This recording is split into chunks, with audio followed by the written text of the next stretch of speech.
Centuries ago, Zen masters discovered something profound. True peace doesn't come from trying to still your mind, but in letting your mind return to its natural, quiet state. Tonight, we will go on a journey through gentle teachings that remind us that peace is not something to achieve, but something to return to. Before we begin, feel free to share what time it is and where you're listening from. These aren't lessons to learn or puzzles to solve. They're whispered truths from the heart of Zen Buddhism, each one a small lantern lighting your path toward deep, restorative sleep.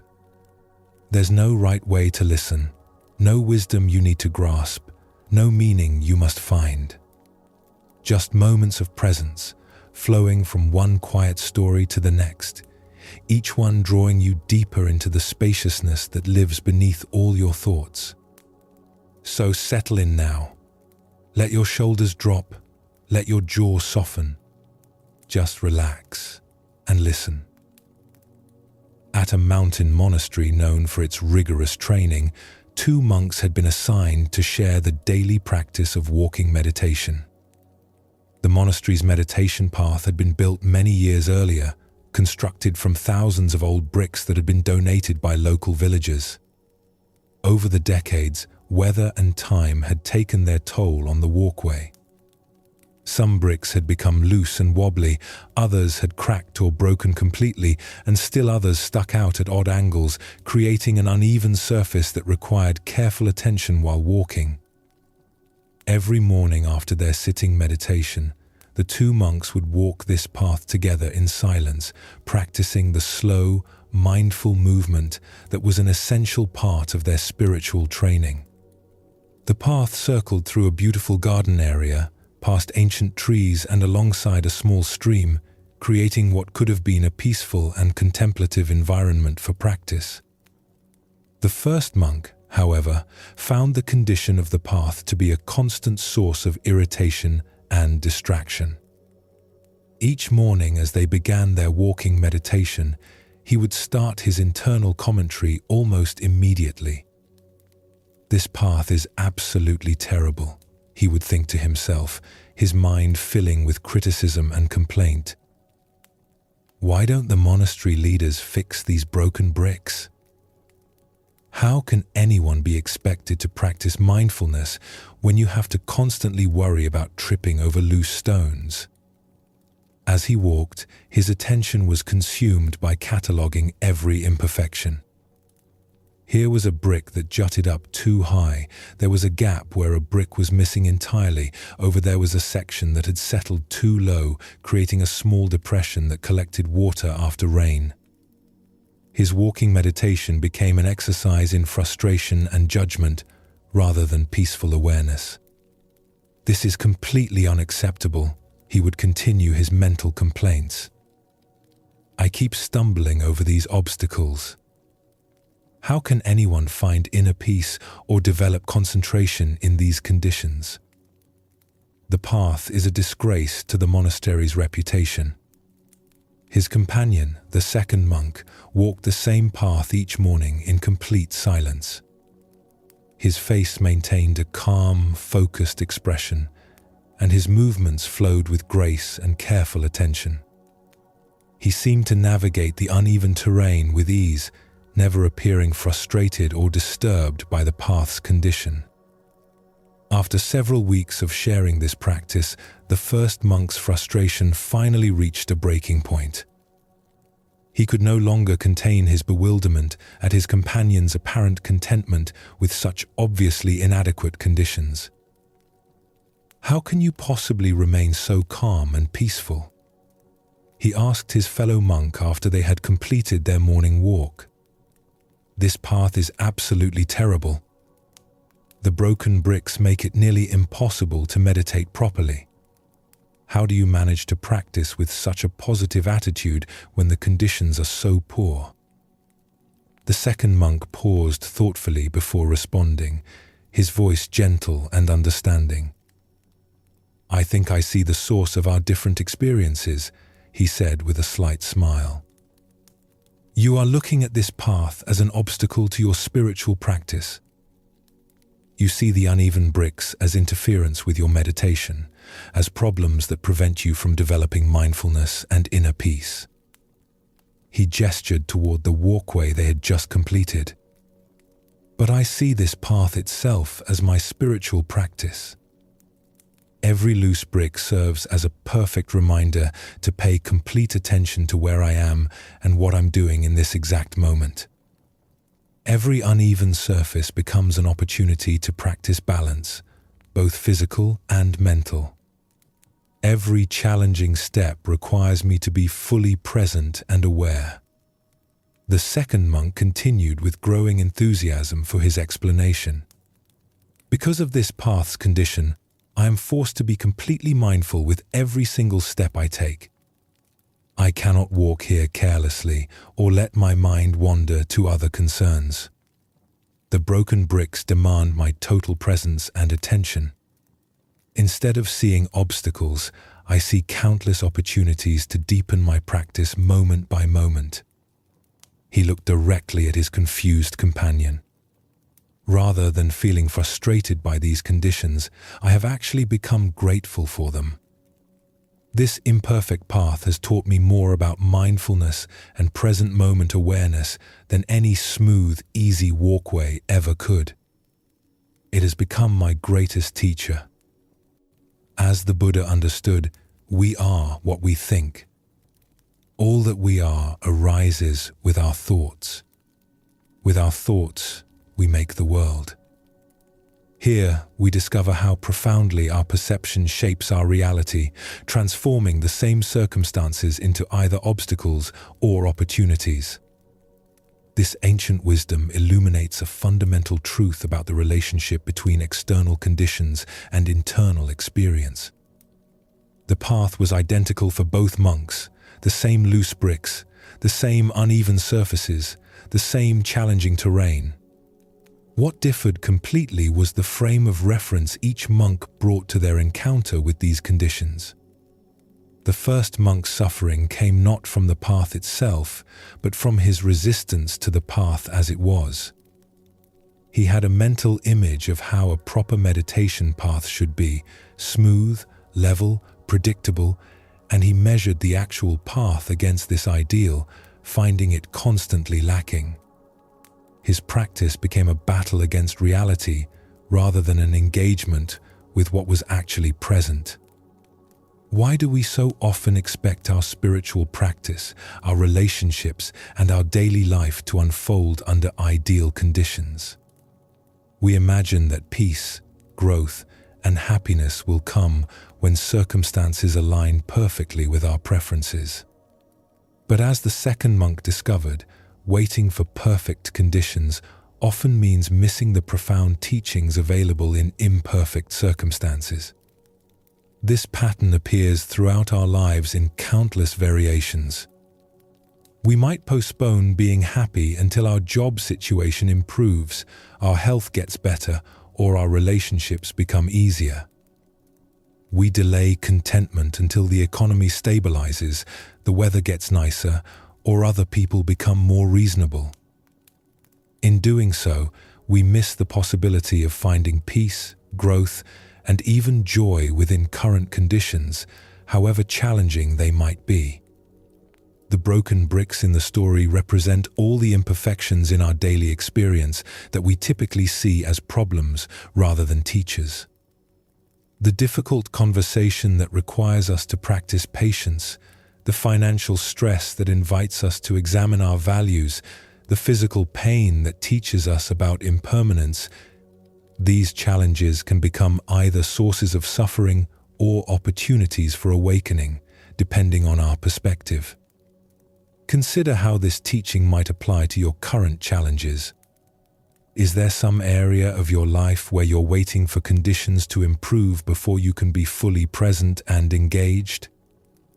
Perhaps you've been postponing contentment until your living situation changes, your health improves, or your relationships become less complicated. Zen Master Suzuki Roshi said, "Each of you is perfect the way you are." and you can use a little improvement. This paradox points toward the second monk's approach, accepting conditions exactly as they are while still working skillfully within them. In our meditation practice, we often encounter the same choice between these two approaches. We might sit down to meditate and immediately notice that our mind is restless, our body is uncomfortable, or our emotions are agitated. The first monk's approach would be to see these as problems that prevent real meditation. The second monk's approach would be to use these very conditions as the substance of meditation itself. The Buddha taught, the mind is everything. What you think you become. When we think of challenges as obstacles, we become frustrated and resistant. When we think of challenges as teachers, we become curious and engaged. Tonight, as you reflect on the challenges currently present in your life, can you identify any broken bricks that you've been seeing only as obstacles to your happiness or peace? What might shift if you could approach tomorrow's difficulties with the second monk's perspective, seeing each uneven moment as an invitation to practice greater awareness and presence? As the Buddha reminded us, every morning we are born again. What we do today is what matters most. Each step on tomorrow's path offers a new opportunity to choose between resistance and engagement, between seeing problems or finding teachers. As we continue our journey through the wisdom of Zen Buddhism, let us explore a story about transforming our relationship with suffering. This is the tale of the salt and the lake. In a quiet monastery nestled among rolling hills, there lived an aging master renowned for his patience and wisdom. Among his students was a young apprentice whose heart had become heavy with complaints about life's difficulties. Each morning, the apprentice would arrive with fresh grievances. "Master, why is life so hard? Yesterday, my meditation was disturbed by noise. Today, my back aches from the hard floor. When will this suffering end?" His voice carried the weight of someone who had catalogued every small discomfort until they had grown into an overwhelming burden. The master listened with infinite patience, but as days turned to weeks, he recognized that words alone would not shift his student's perspective. One crisp morning, as golden sunlight streamed through their simple dwelling, the master made an unusual request. "My dear student," he said gently, "I need you to go to the kitchen and bring me some salt. Just a handful will suffice." The apprentice, puzzled by this simple task, nonetheless obeyed. He returned with cupped palms containing coarse white crystals. "Now," the master instructed, producing a small glass of water, "place all of that salt into this glass and drink it." The young man hesitated. "Master, that seems like far too much salt for such a small amount of water." "Trust the process," the master replied. "Drink." The apprentice poured the salt into the glass, watching the crystals dissolve into a cloudy, unappetizing mixture. He lifted it to his lips and took a large gulp, immediately grimacing as the intensely bitter taste filled his mouth. "How does it taste?" the master asked. "Bitter," the apprentice spat. "Terribly, overwhelmingly bitter. I can barely stand it." The master chuckled softly. "Excellent. Now, bring that same amount of salt and come with me." Together, they walked in contemplative silence until they reached the shores of a pristine mountain lake. The water stretched before them like a mirror, reflecting the sky so perfectly that it was difficult to tell where earth ended and heaven began. "Now," the master said, "place this handful of salt into the lake." The apprentice waded into the shallow water and opened his hands, watching as the salt crystals scattered across the lake's surface, quickly dissolving without leaving any visible trace. "Drink from the lake," the master instructed. The young man cupped the lake water in his hands and brought it to his lips. The water was clean, refreshing, with the pure taste of mountain streams. "How does it taste?" the master asked. "Much fresher," the apprentice replied, genuinely surprised. "Clean and pure." "Do you taste the salt?" the master inquired gently. The student paused, paying careful attention. "No," he said slowly. "I don't taste any salt at all." The master sat beside his student on a smooth stone at the water's edge. His weathered hands reached out to clasp the young man's hands in profound tenderness. "My dear student," the master said, "the pain of life is pure salt, no more, no less. The amount of pain in existence remains constant. But the amount of bitterness we experience depends entirely on the container we put that pain into."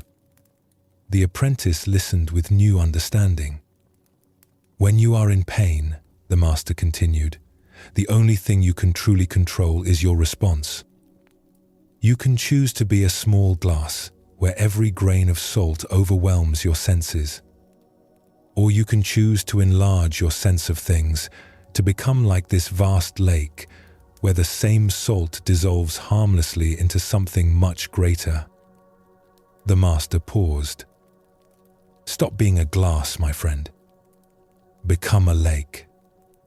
The Buddha once said, "Pain is certain, suffering is optional." This fundamental teaching reveals the heart of our relationship with difficulty. We cannot eliminate the challenges woven into human existence, but we have tremendous power over how that pain affects us. What emerges from this story is understanding about consciousness itself.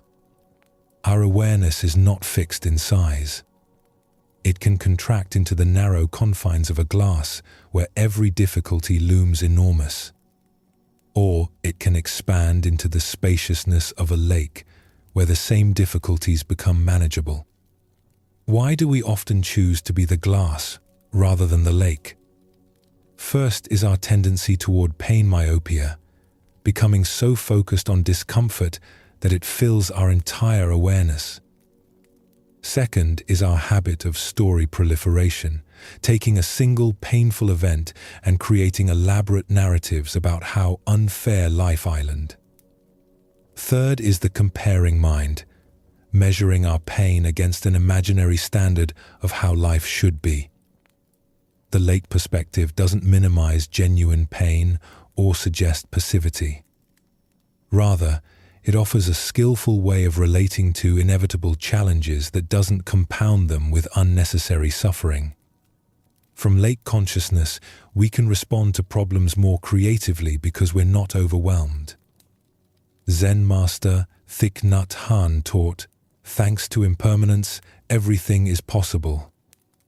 From the lake perspective, we remember that everything arises and passes away within the vast space of awareness. Today's crisis becomes tomorrow's memory. We become a lake through practices that naturally expand awareness.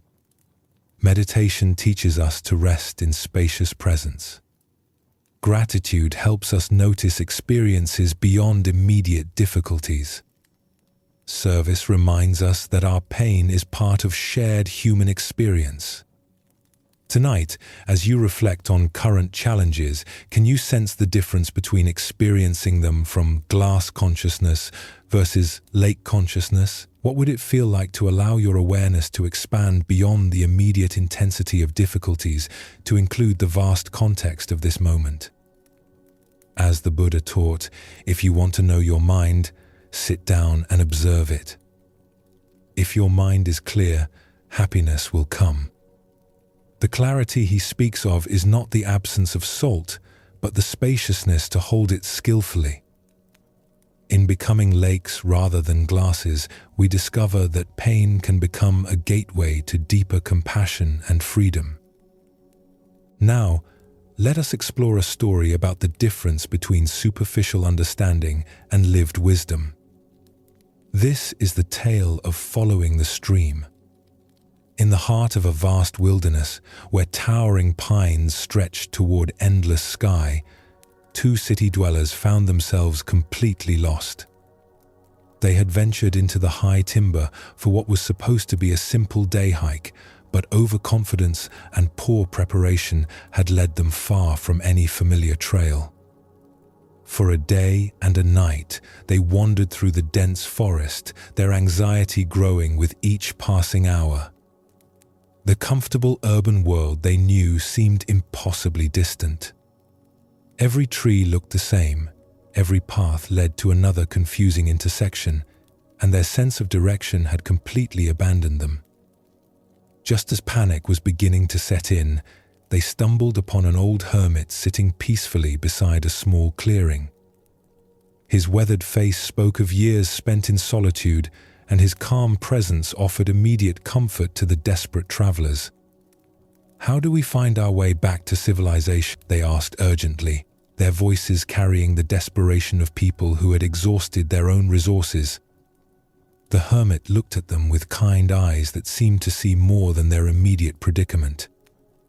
"I could tell you," he replied thoughtfully, "but you'd still get lost." The two men exchanged confused glances. This wasn't the straightforward directions they had hoped for. "What should we do?" they asked, their frustration evident. "Go with the flow," the hermit answered simply. "I beg your pardon?" One of them responded, clearly expecting something more practical and specific. The hermit smiled and gestured toward a small stream that bubbled cheerfully through the clearing. "Go with the flow. You see that stream over there? Just follow it. Streams go into creeks, and creeks go into rivers, and rivers go through towns. Also, along the way you'll have water to drink and berries to eat." This practical advice made immediate sense to the lost travelers. Following water downstream was indeed a reliable way to find human settlements, and the stream would provide essential resources they needed for survival during their journey. But one of the men, perhaps having heard spiritual teachings before, asked a deeper question. "Is that what Zen people mean when they say, 'go with the flow'?" The hermit paused for a moment, considering this question with the same careful attention he had given their practical need for directions. "Yes and no," he replied enigmatically, and then continued along his way, leaving the two men to find their own understanding of his words. The Buddha once said, "If you understand, things are just as they are. If you do not understand, things are just as they are." This teaching points to the layered nature of wisdom that the hermit embodied in his response to the lost travelers. The deeper teaching here shows us how authentic spiritual guidance operates on multiple levels simultaneously. The hermit's advice was both completely practical and profoundly metaphorical. On the surface level, following the stream was simply good wilderness survival strategy. On a deeper level, it represented the entire approach to living that Zen encourages. Why did the hermit say the travelers would still get lost, even if he gave them directions? This points to a fundamental truth about the difference between receiving information and developing wisdom. External directions can guide us temporarily, but they don't develop our inner capacity for navigation. Real wisdom involves learning to read the natural signs and flow with the underlying currents of life itself. Consider how this applies to our spiritual seeking. We often approach teachers and teachings looking for specific directions. Tell me exactly what to do to become enlightened. Give me the precise meditation technique that will solve my problems. But this approach, while understandable, misses the deeper point. True spiritual guidance doesn't provide a map, but teaches us how to read the territory. It doesn't give us someone else's answers, but helps us develop the capacity to find our own. Like the stream that naturally knows its way to the ocean, we each have an innate wisdom that can guide us if we learn to trust and follow it. The phrase, "go with the flow," has become so common in popular culture that it's almost lost its meaning, often interpreted as passive resignation or lack of direction. But the hermit's yes and no response points to a more nuanced understanding. True flowing isn't about drifting aimlessly, but about aligning our efforts with the natural currents of wisdom and compassion. The stream represents the Tao, the natural way that underlies all existence. When we align ourselves with this deeper flow, our actions become effortless and effective. We stop pushing against reality and learn to work with the grain of existence rather than against it. But this requires developing a different kind of intelligence than our usual problem-solving mind. The travelers wanted explicit directions because that's how the rational mind works, through clear, step-by-step instructions. But the deeper intelligence the hermit was pointing toward operates more like intuition, sensing the right direction moment by moment rather than following a predetermined plan. This is why contemplative traditions emphasize present moment awareness. The stream doesn't need to know where the ocean is, it simply flows in the direction that feels natural right now. Similarly, when we develop moment-to-moment mindfulness, we can sense the appropriate response to each situation without needing to figure out the entire journey in advance. Tonight, as you navigate the complexities of your own life, can you sense the streams of natural wisdom flowing beneath the surface of your daily concerns? What would it mean to trust that deeper current while still attending responsibly to practical necessities? Buddha's wisdom reminds us, thousands of candles can be lighted from a single candle, and the life of the candle will not be shortened. The hermit's guidance was like lighting a candle in the traveler's minds, providing not just directions but a way of approaching life that could serve them in countless future situations. Let us now turn to a story about the fundamental truth that governs all experience. This is the teaching of the meditation student and the wise reminder. A young student had been practicing meditation for several months with sincere dedication. Each morning and evening, he would sit quietly on his cushion, close his eyes, and attempt to follow the breathing techniques his teacher had shown him. Some days the practice felt natural and peaceful, but recently he had been struggling with what seemed like constant distraction and discomfort. On this particular morning, he could barely sit still for 5 minutes before frustration overwhelmed him. His mind raced with thoughts about work, relationships, and a dozen trivial concerns. His legs ached from sitting in an unfamiliar position, and despite his best efforts to focus on his breath, he found himself constantly pulled away by mental chatter and physical restlessness. After what felt like hours but was probably only 20 minutes, he gave up on his practice and sought out his meditation teacher. He found the elderly monk tending a small garden behind the meditation hall, peacefully pulling weeds in the early morning sunlight. "Teacher," the student said, his voice heavy with discouragement and self-criticism, "my meditation is horrible. I can't focus on anything. I feel so distracted and scattered. My legs ache constantly, and I keep falling asleep when I'm not distracted. Everything about my practice feels wrong. It's just horrible." The teacher looked up from his gardening, soil still clinging to his weathered hands, and met the student's frustrated gaze with calm, knowing eyes. He listened to the young man's litany of complaints without judgment or surprise, as if he had heard these exact same words countless times before. "It will pass," the teacher said matter-of-factly, then returned to his weeding as if nothing unusual had occurred. The student stood there for a moment, somewhat taken aback by the brevity and seeming dismissiveness of the response. He had expected detailed advice, perhaps some new technique, or at least some reassurance about his difficulties. Instead, he received just 3 simple words. Feeling somewhat unsatisfied but having nothing more to say, he returned to his room to contemplate this cryptic guidance. Over the following days, the student continued his practice despite his frustrations. Gradually, something began to shift.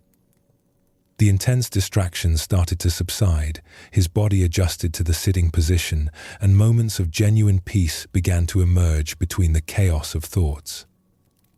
By the end of the week, his meditation had transformed completely.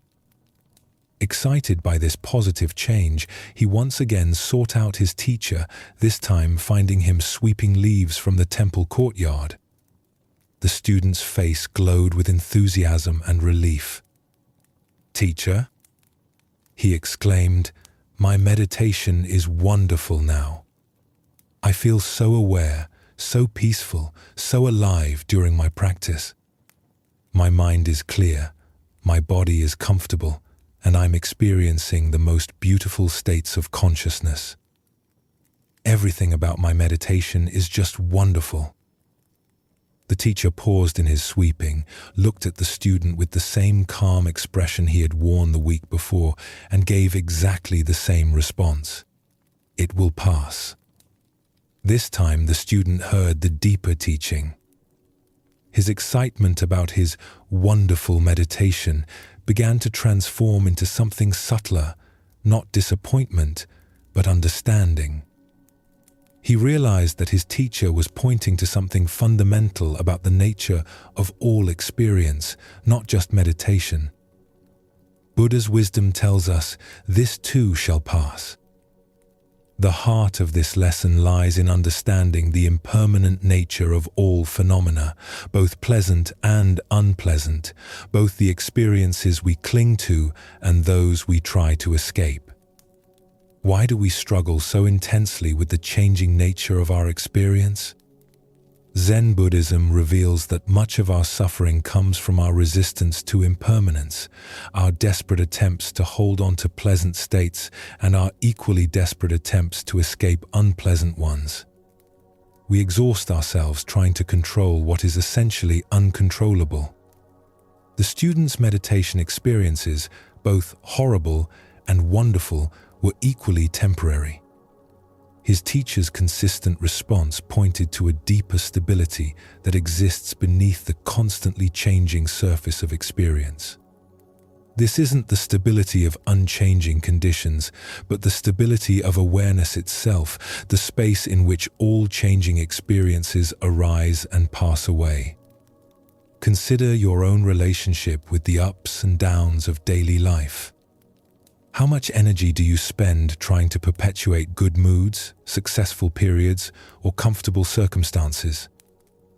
How much resistance do you feel toward difficult emotions, challenging phases, or uncomfortable situations? Both the grasping and the resistance create unnecessary suffering. In Zen practice, we learn to develop what might be called equanimity with impermanence. This doesn't mean becoming indifferent to our experiences or not caring about outcomes. Rather, it means developing the capacity to remain centered and responsive regardless of whether current circumstances are pleasant or unpleasant. The teacher's repeated phrase, "It will pass," contains both comfort and challenge.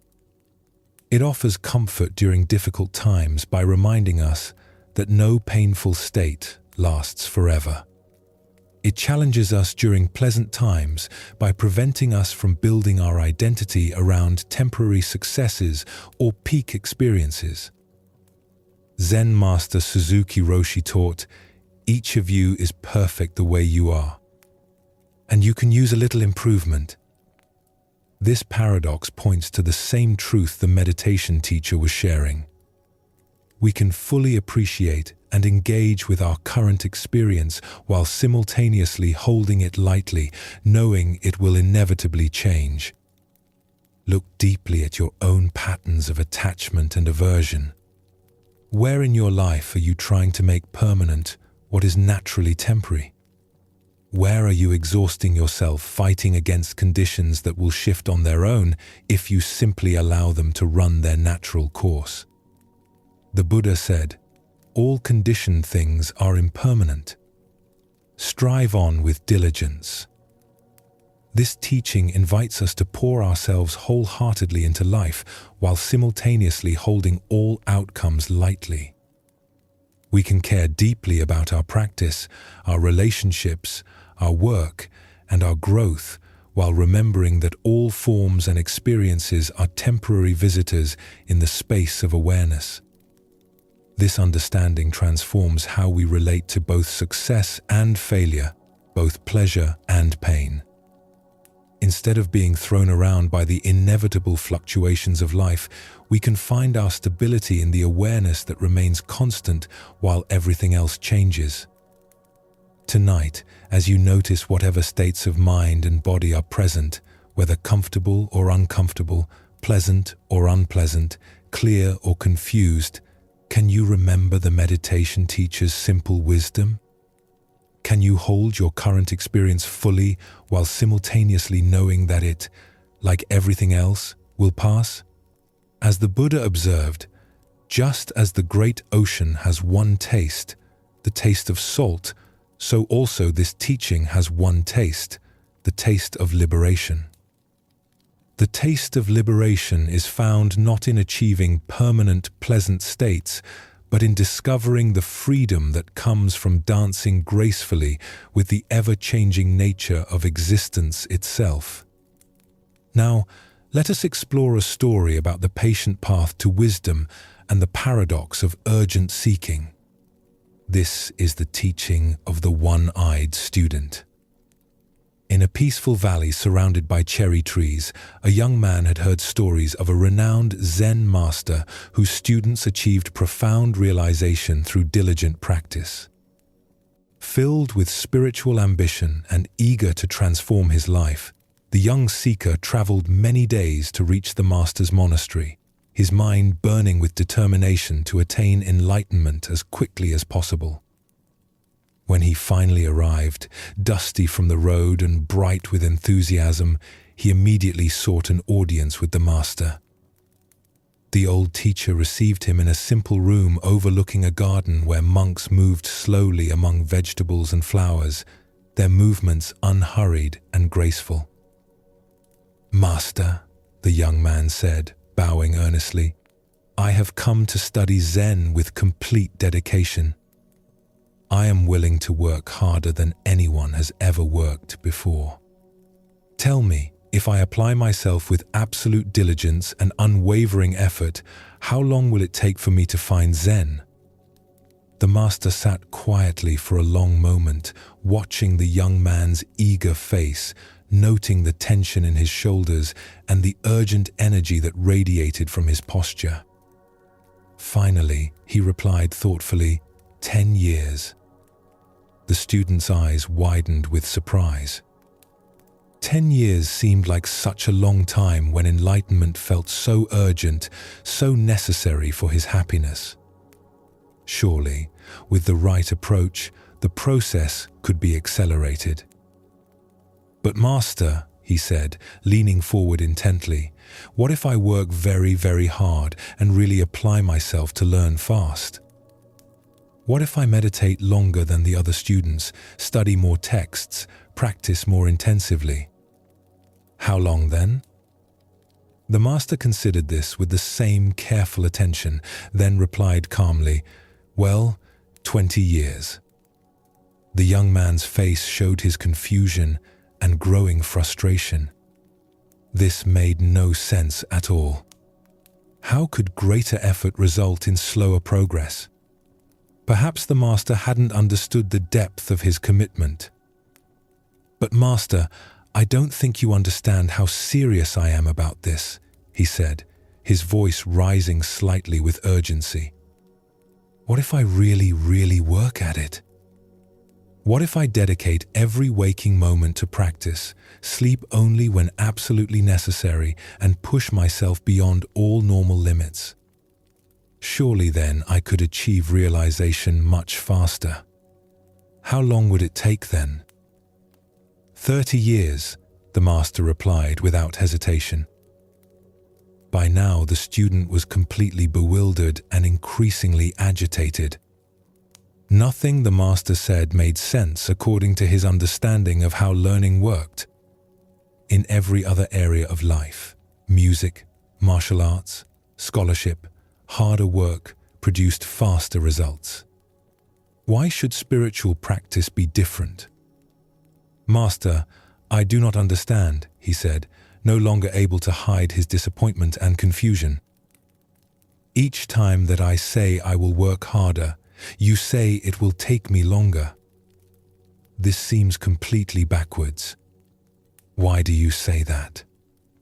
The master's expression became gentle and compassionate, like a father explaining something important to a beloved child who was old enough to understand.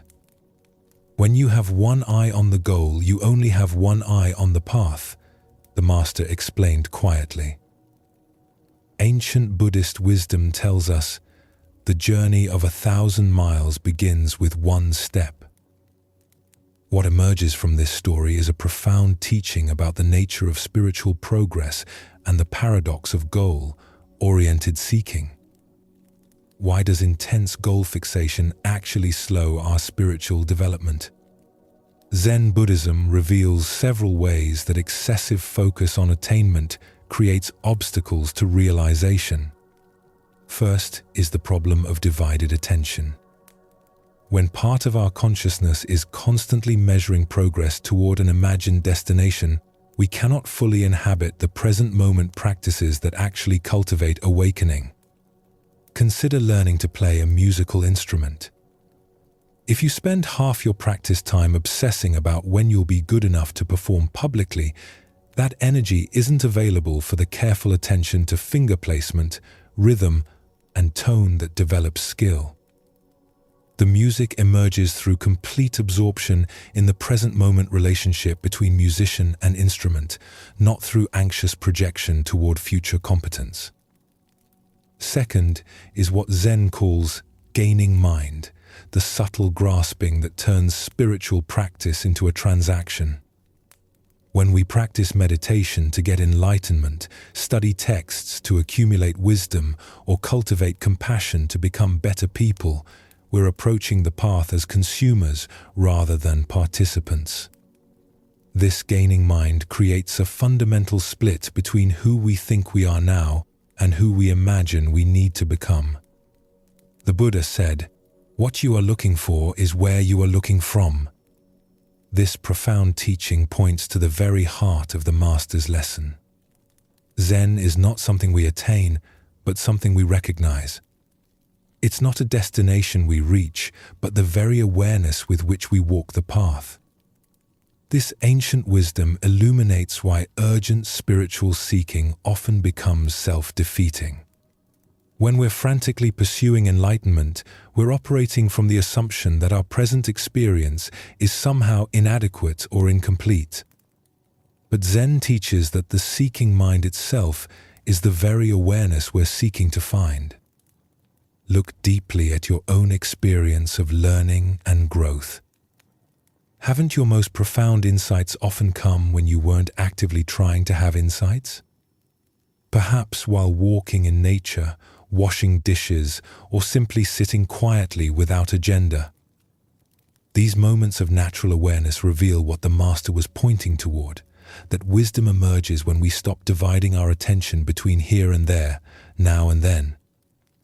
Zen master Huang Po taught, "Your everyday mind, that is the way." This teaching invites us to examine our relationship to spiritual practice itself. Are we practicing to become someone different, Or are we practicing to recognize who we already are? Are we walking the path to get somewhere else, or are we discovering that the path itself is the destination?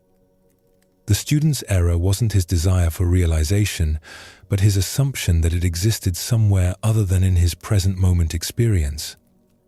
Each time he proposed working harder, he was actually moving further from the natural awareness that practice reveals. Like trying to catch your own shadow by running faster, the more urgently you chase it, the more it seems to flee. In Zen practice, we cultivate what's called just sitting, meditation without gaining mind, without agenda, without dividing attention between practice and goal. This doesn't mean we become passive or lose our dedication. Instead, we bring wholehearted attention to each moment of practice, allowing insights to emerge naturally rather than forcing them through willful effort. Consider how this teaching might apply to other areas of your life. Perhaps in relationships, where trying too hard to be loved often pushes others away. Or in creative work, where forcing inspiration typically produces stilted results while relaxed attention allows natural creativity to flow. Tonight, as you notice your mind racing toward imagined destinations, the person you want to become, the peace you want to find, the understanding you want to achieve, can you remember the Master's teaching? Can you gently return both eyes to the path, discovering that the journey itself contains everything you thought you were seeking at its end? Buddha spoke of this when he said, "There is no way to happiness. Happiness is the way." By walking the path with undivided attention, we discover that what we thought lay at its end was present in every step. As we continue our journey, let us now turn to a story about acceptance and the art of contentment. This is the shepherd's wisdom. Along a dusty mountain road where wildflowers dotted the hillsides, a weary traveler encountered a shepherd tending his flock. The morning sun climbed steadily higher, and clouds gathered on the horizon, creating an uncertain sky that could promise either gentle rain or scorching heat. The shepherd sat peacefully on a smooth boulder, watching his sheep graze contentedly among wild grasses. His face bore the calm expression of one who had spent countless seasons under open sky, learning lessons that only nature can teach. There was something in his demeanor, a quality of unshakable serenity that drew the traveler's attention. "Good morning, friend," the traveler called out, wiping sweat from his brow. "What kind of weather are we going to have today?" The shepherd looked up with eyes that held mountain stream clarity and smiled with genuine warmth. "The kind of weather I like," he replied simply, as if this were the most obvious answer in the world. The traveler paused, confused. He had expected a practical forecast that would help him plan his day. Instead, he received what seemed like circular logic, offering no useful information. "How do you know it will be the kind of weather you like?" The traveler pressed, his voice carrying frustration mixed with curiosity. The shepherd's smile deepened, and he gestured toward the vast sky above them, where clouds and clear patches moved in their eternal dance. "Having found out, sir, that I cannot always get what I like," he said with the patience of one who had learned life's most essential lesson, "I have learned to always like what I get. So, I am quite sure we will have the kind of weather I like." The traveler stood in silence, the profound simplicity of this wisdom settling into his understanding like seeds finding fertile ground. Here was a man who had discovered something that all the weather predictions in the world could not provide: complete freedom from the anxiety of uncertainty. As the Buddha observed, attachment is the root of suffering. What emerges from this story is the recognition that true contentment comes not from controlling external circumstances, but from transforming our relationship to whatever circumstances arise. Why do we exhaust ourselves trying to arrange life according to our preferences rather than learning to find peace within whatever life presents? The shepherd represents what Zen calls great acceptance, not passive resignation, but the profound wisdom that recognizes resistance to reality as the primary source of suffering. When we fight against what is, we create an internal war that drains our energy and blocks our capacity for contentment.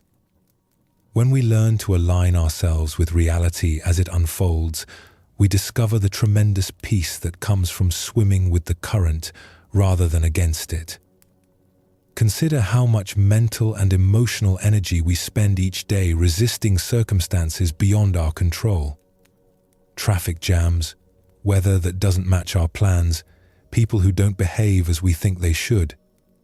Each resistance creates a small contraction in our awareness, a tiny rebellion against reality that accumulates into chronic dissatisfaction.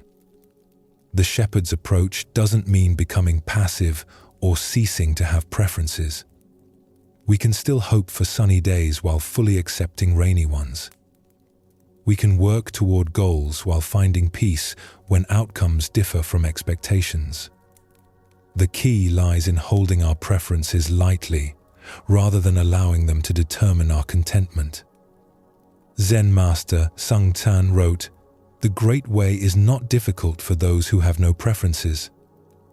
This doesn't suggest eliminating all desires, but rather not allowing those desires to become demands that reality must fulfill for us to be okay. Look deeply at your own patterns of resistance. How often do you find yourself arguing with reality, wishing circumstances were different, or believing you'll be content when things change? This tension is optional, not because you should suppress your desires, but because you can learn to hold them more skillfully. The Buddha taught that attachment doesn't mean caring deeply about things. It means making our inner peace conditional on external circumstances arranging themselves according to our specifications. The shepherd cares about his flock and appreciates comfort, but his fundamental contentment doesn't depend on any particular outcome. Tonight, as you reflect on the day's experiences, both pleasant and challenging, can you find the shepherd's secret within your own awareness? What if contentment isn't waiting for better circumstances, but is available right now through a shift in perspective? As the Buddha taught, happiness does not depend on what you have or who you are. It solely relies on what you think. The shepherd discovered that when we stop demanding that life conform to our expectations, we find the freedom to enjoy life exactly as it presents itself. Our next story speaks to the moment when understanding transcends effort. This is no water, no moon. The nun Chiono had devoted many years to intensive Zen study and practice. She spent countless hours in meditation, wrestling with profound koans and contemplating the deepest teachings of the Buddha. Her dedication was unwavering. She rose before dawn each day, sat in perfect posture through pain and discomfort, and approached her spiritual practice with the kind of fierce determination that impressed even her teachers. Despite her sincere efforts and obvious commitment, enlightenment continued to elude her.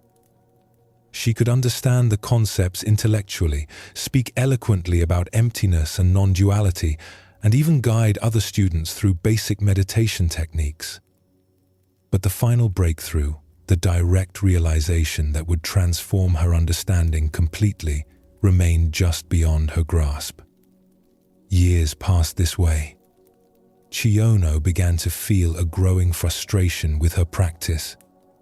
She watched as other students seemed to achieve insights that remained mysterious to her. She questioned her methods, intensified her efforts, and sometimes wondered if she lacked some essential capacity for awakening that others possessed naturally. One night, after a particularly long day of meditation and study, Chiono was walking slowly back to her small quarters. She carried an old wooden water pail that she had filled at the well earlier that evening. The pail was ancient, held together by strips of bamboo that had grown worn and weak with age. It had served faithfully for many years, but she could feel it becoming increasingly fragile in her hands. As she walked through the moonlit courtyard, she became mesmerized by the sight before her. The full moon hung perfectly in the dark sky above, its bright light illuminating the temple grounds with a soft, ethereal glow. But what captured her attention was the reflection of that moon in the water she carried. There, contained within her humble pail, was a perfect, unbroken circle of light. The moon itself, complete and radiant, held in water. She walked carefully, almost reverently, watching this reflected moon dance gently with each step she took. The image was so clear, so perfect, that it seemed as real as the moon in the sky above. For a moment, she felt she was carrying something sacred, transporting this luminous presence from the well to her room. Suddenly, without warning, the aged bamboo strips that held the pail together finally gave way. The bottom of the bucket fell out completely, and all the water rushed to the ground in a single, swift motion. In an instant, the reflection of the moon vanished completely. With no water, there was no moon. At that precise moment, watching the reflected moon disappear as the water hit the earth, Chiono experienced complete liberation. All her years of seeking, striving, and effort suddenly revealed themselves as unnecessary. The very thing she had been chasing, enlightenment, awakening, understanding, had never been separate from her to begin with. Like the moon's reflection, it had appeared to exist independently, but it was simply the natural expression of what was already present. Buddha spoke of this when he said, "Look within. You are the Buddha." The deeper teaching here shows us that spiritual realization often comes not through accumulation, but through release, not through grasping, but through letting go. This ancient tale illuminates a fundamental paradox in all spiritual seeking. We begin the path believing that enlightenment is something we must acquire, achieve, or attain through effort and discipline. We imagine it as a distant goal, a state of consciousness we don't currently possess, but might earn through sufficient practice and dedication. Chiono's years of sincere effort weren't wasted. They were necessary preparation, like tenderizing the soil before planting seeds. But her breakthrough came precisely when she stopped trying to capture and hold on to spiritual realization and instead witnessed its natural arising and dissolving. Why do we find it so difficult to recognize what is already present? The seeking mind creates the very separation it hopes to overcome. When we believe that awakening exists out there or in the future, we overlook the awareness that is reading these words right now, the consciousness that experiences thoughts and emotions without being limited by them. Consider how this pattern plays out in your own spiritual life or personal development.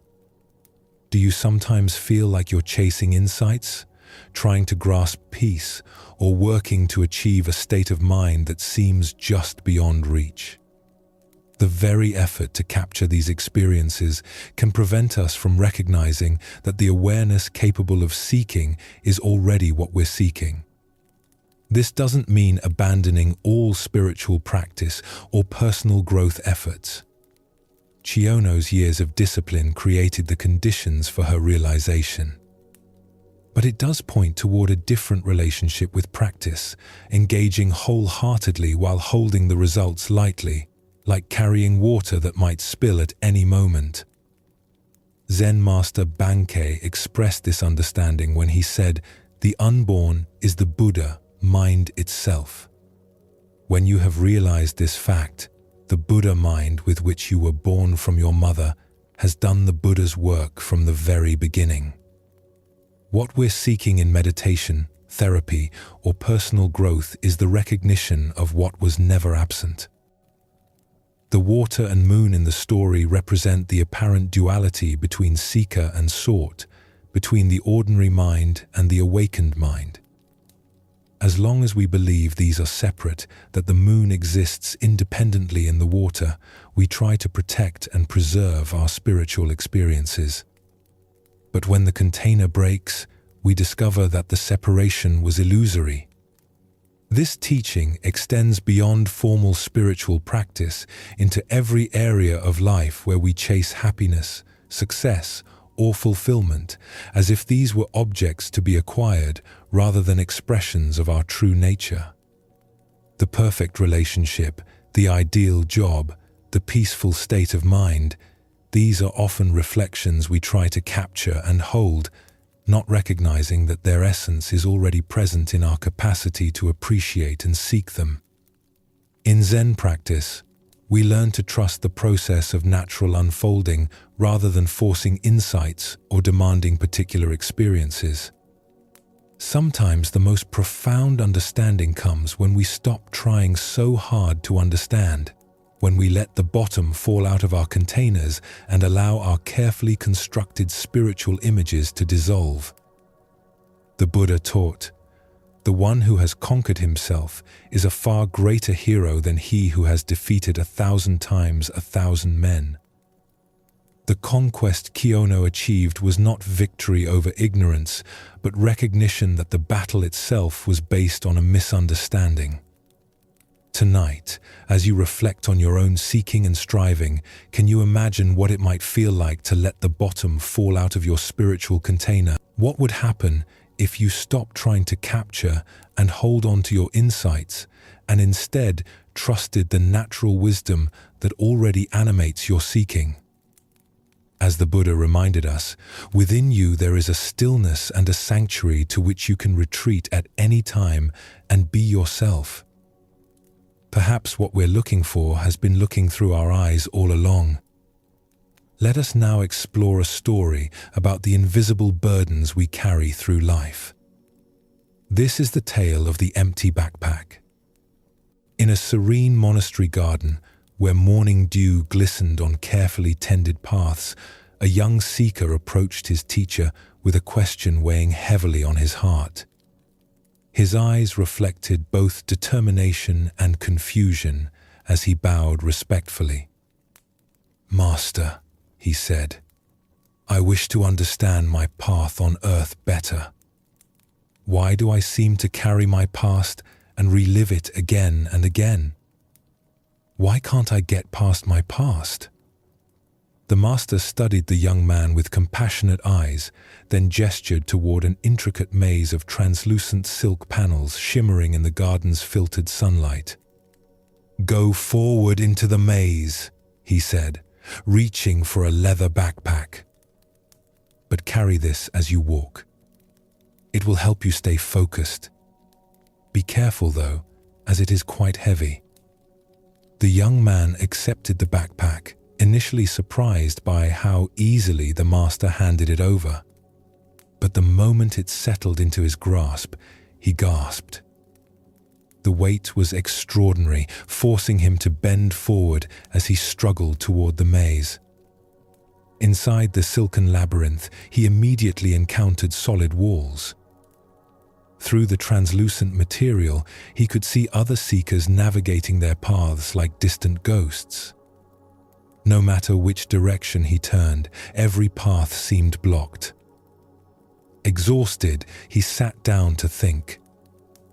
"Others are clearly ahead of me," he thought. "Should I cheat and crawl under the silk?" After wrestling with these thoughts, he chose integrity.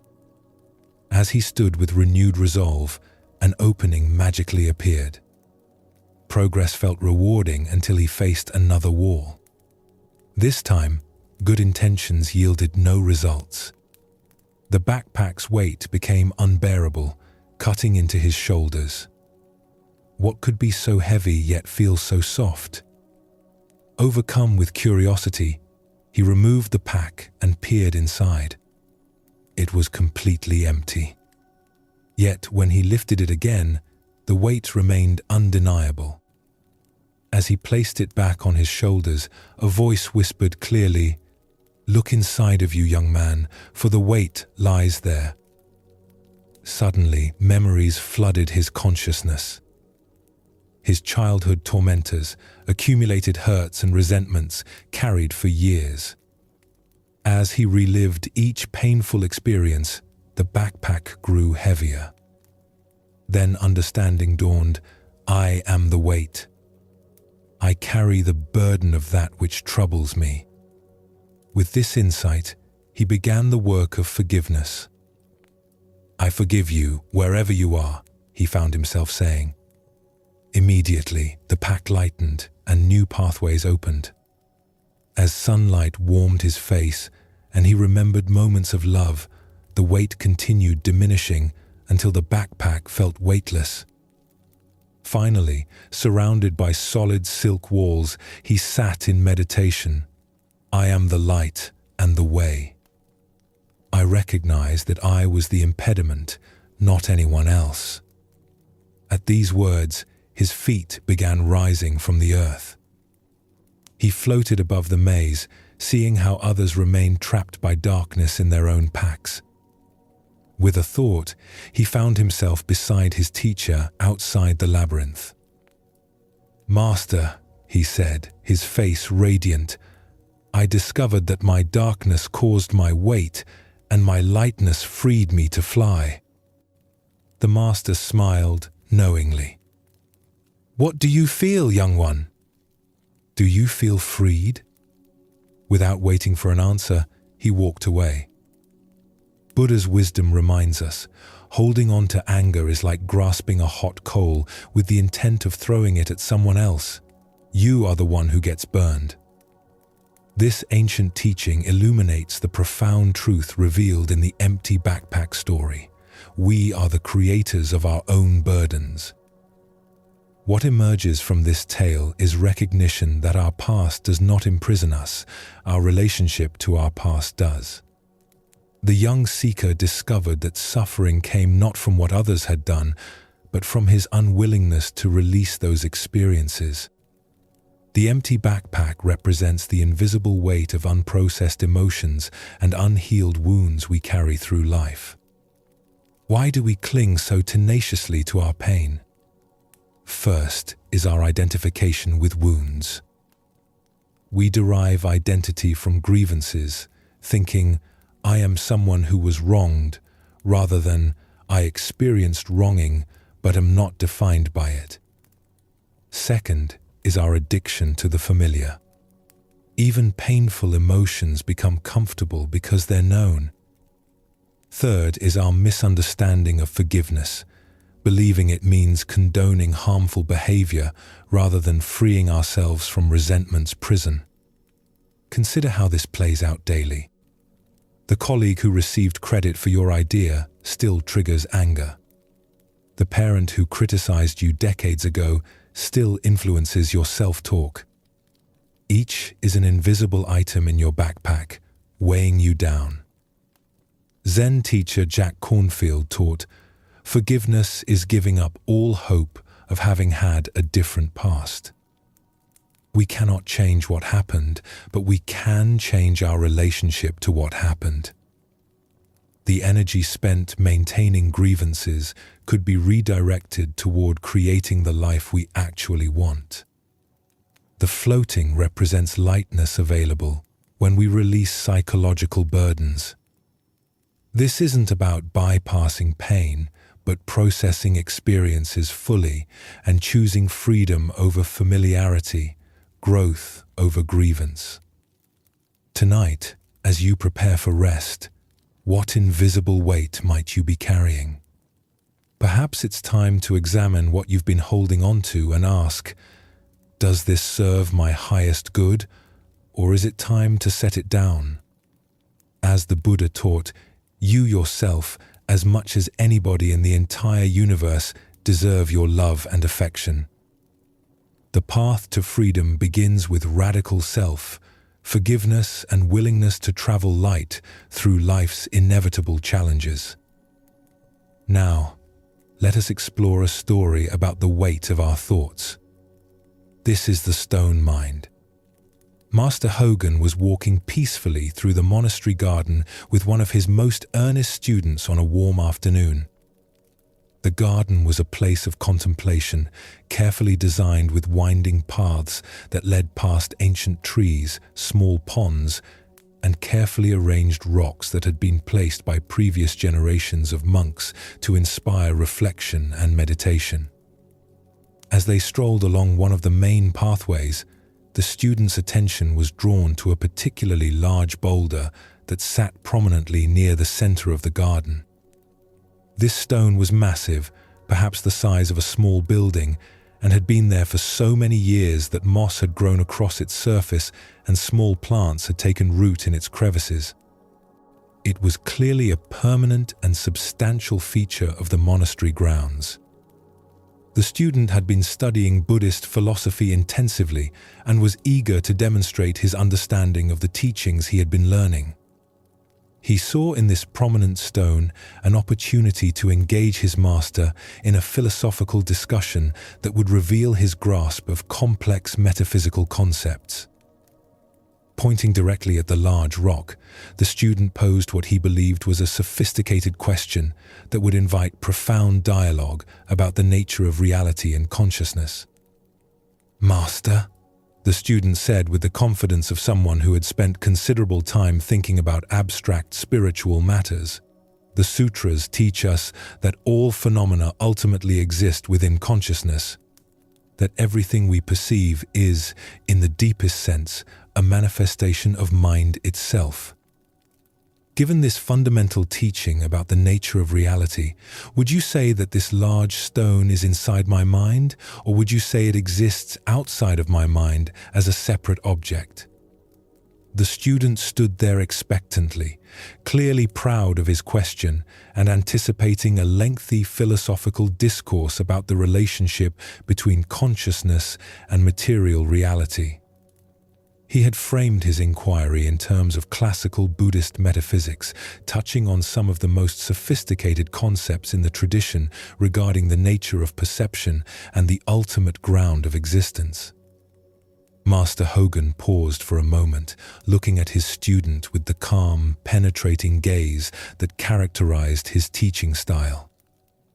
He considered the question carefully, not dismissing it, but recognizing immediately the mental trap his student had created for himself through excessive intellectualization. Rather than launching into the kind of abstract philosophical explanation the student was expecting, Master Hogan responded with perfect simplicity and directness. "You must have a very heavy mind," he replied gently, "to be carrying a stone like that around in it." The student stood there speechless, his elaborate philosophical framework suddenly revealed as unnecessarily complex. In a single sentence, his master had pointed directly to the absurdity of his mental construction, while simultaneously teaching him something profound about the nature of thought itself. Buddha's wisdom reminds us, all conditioned things are impermanent. Work out your salvation with diligence. What emerges from this story is a teaching about how our thinking mind can create burdens that have no basis in actual reality. The deeper lesson here illuminates how intellectual analysis, while valuable in appropriate contexts, can become a form of mental carrying that weighs us down unnecessarily. The student had taken a simple, direct experience, encountering a stone in a garden, and transformed it into a philosophical problem that required mental effort to resolve. Hogan's response reveals the absurdity of this entire mental process. The stone wasn't actually in the student's mind in any literal sense, nor did the student need to figure out its ontological status to encounter it appropriately. By pointing to the heaviness of carrying such concepts around mentally, the master highlighted how much unnecessary labor we create for ourselves through excessive thinking. Why do we tend to complicate direct experience with elaborate mental frameworks? The thinking mind offers us a sense of understanding and control. When we can categorize, analyze, and explain our experiences, we feel that we're gaining mastery over reality. But as this story reveals, sometimes our explanations become more burdensome than the original experiences they were meant to clarify. This pattern appears constantly in our daily lives. We might encounter a simple emotion like sadness and immediately begin analyzing its causes, constructing narratives about what it means, and developing strategies for managing it. What began as a straightforward feeling becomes a heavy psychological project that we carry around in our minds. Or we might have a disagreement with a friend and transform it into an elaborate mental case study involving personality analysis, relationship dynamics, and complex theories about human behavior. The simple task of addressing a misunderstanding becomes weighed down with conceptual baggage that makes resolution more difficult rather than easier. In spiritual practice, this tendency toward mental heaviness shows up as what might be called dharma collecting, accumulating insights, techniques, and understandings that become burdens rather than liberations.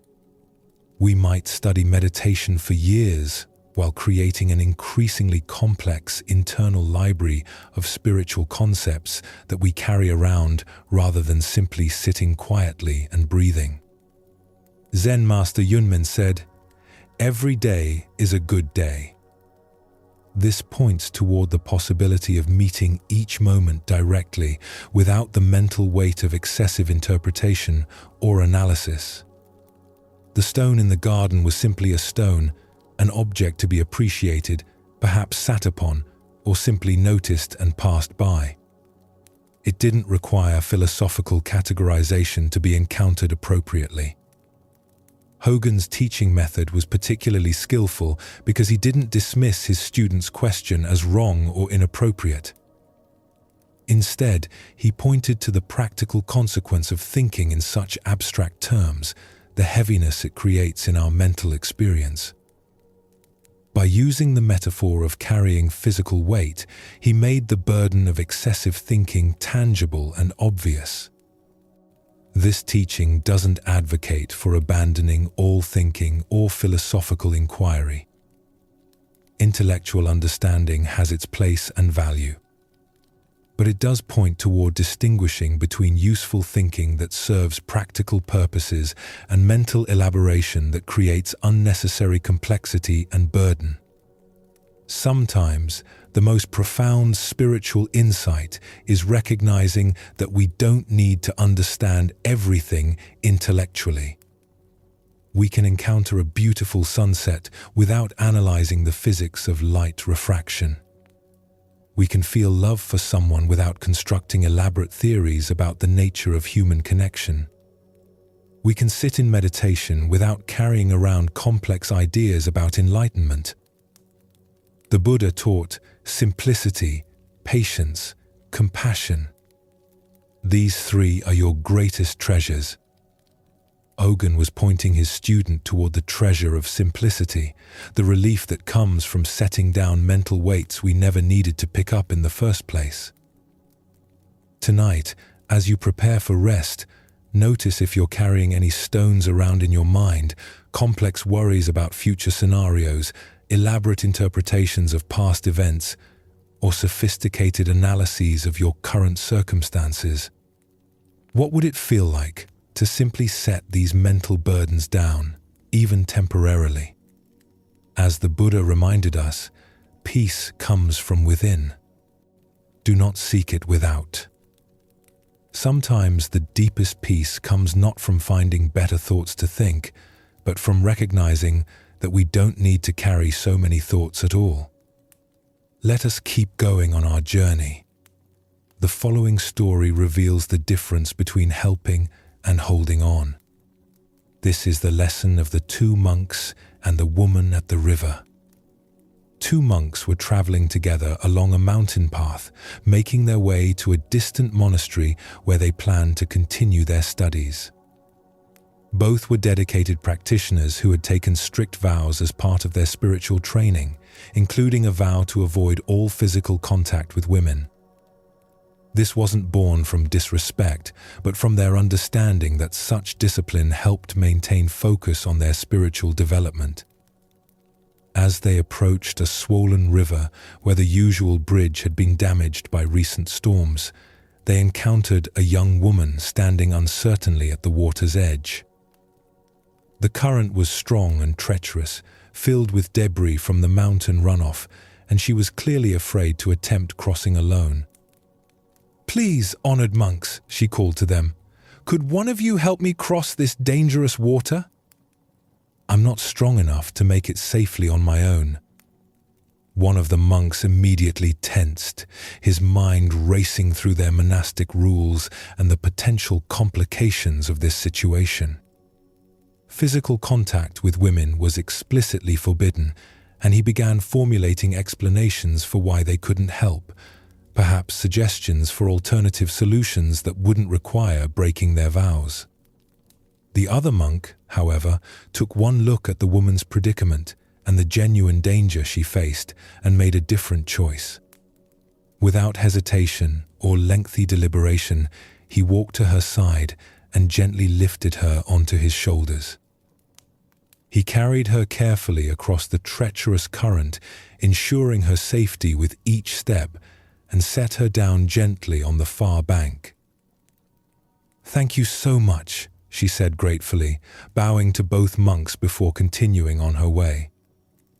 The two monks resumed their journey, but the atmosphere between them had changed dramatically. The first monk walked in increasingly agitated silence, his mind churning with thoughts about what he had witnessed. As the hours passed, his internal tension grew until finally he could no longer contain his distress. "Brother," he burst out, unable to hold his silence any longer, "I cannot understand your behavior back at the river. Our spiritual training explicitly teaches us to avoid any physical contact with women, yet you picked that woman up onto your shoulders and carried her across the water. How could you so blatantly violate our sacred vows?" His companion looked at him with gentle surprise and responded with perfect simplicity. "Brother, I set her down on the other side of the river hours ago, but you are still carrying her." Buddha's wisdom teaches us, holding on to anger is like grasping a hot coal with the intent of throwing it at someone else. You are the one who gets burned. This tale unveils the profound difference between compassionate action and mental attachment, between responding to present needs and carrying past events. Why do we often carry situations long after they've ended, replaying scenarios and nursing grievances that only exist in our own minds? Zen Buddhism reveals that much of our suffering comes not from what happens to us, but from our inability to release experiences once they've passed. The first monk's agitation demonstrates how rigid adherence to rules can sometimes conflict with the compassionate spirit that inspired those rules originally. His fellow monk saw a person in danger and responded with immediate kindness, then completely released the incident. But the first monk carried the event for hours, letting it grow heavier with each step. Consider your own tendency to replay past conversations, nurse old grievances, or mentally rehearse scenarios that have already ended. How much of your mental energy goes toward carrying situations that exist now only in memory? The woman crossed the river in minutes, but the monk carried her for hours through his own thoughts. This teaching applies to far more than dramatic violations of rules. We carry harsh words someone spoke years ago, mistakes we made decades past, embarrassing moments that no one else even remembers. Meanwhile, the present moment, rich with possibility and actual experience, goes unnoticed because we're too busy carrying ghosts from the past. In Zen practice, we learn to distinguish between appropriate action and unnecessary attachment. The second monk helped when help was needed, then moved on completely. He didn't dwell on whether he'd made the right choice, worry about others' opinions, or replay the incident endlessly in his mind. Zen master Thich Nhat Hanh taught, "Thanks to impermanence, everything is possible." The river crossing was impermanent, it began, served its purpose, and ended. Only the first monk's attachment to the event gave it ongoing existence in the form of mental suffering. The Buddha said, "Let go of what has passed. Let go of what may come. Let go of what is happening now. Don't try to figure anything out. Don't try to make anything happen. Relax right now and rest." This teaching points directly to the freedom available when we stop carrying experiences beyond their natural lifespan. Look deeply at what you might be carrying unnecessarily. Old resentments, past failures, conversations that upset you, decisions you regret, all of these exist now only because you continue to pick them up and carry them. What would it feel like to set them down? The irony is profound. The monk who actually broke the rule experienced no suffering from it, while the monk who maintained perfect rule, observance created hours of agitation for himself. This reveals that suffering often comes not from our actions, but from our thoughts about our actions. Tonight, as you notice your mind returning to past events, old grievances, or situations that have already ended, can you remember the wise monk's example? Can you practice setting down whatever you've been carrying unnecessarily, discovering the lightness that comes from traveling through life without the burden of yesterday's experiences? As Buddha's wisdom reminds us, in the end, only three things matter: how well we have lived, how well we have loved, how well we have learned to let go. True spiritual practice isn't about perfect rule following, but about responding appropriately to what's actually present, then releasing it completely to make space for whatever comes next. Let us now turn to a tale about the nature of faith and self-doubt. This is the story of the wishing tree. A poor man walked slowly through a dense forest, his shoulders heavy with worry. Bills unpaid, relationships strained, dreams deferred, each step seemed to echo with the weight of his many troubles.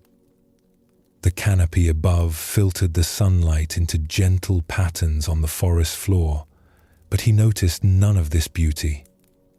His mind churned endlessly through his problems, each thought leading to another worry, another reason why his life felt so difficult. Exhausted from walking and thinking, he stopped to rest against what appeared to be an ordinary tree. Its trunk was wide and welcoming, its bark smooth against his back.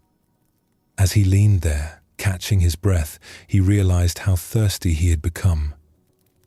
"I wish I had something to drink," he murmured to himself.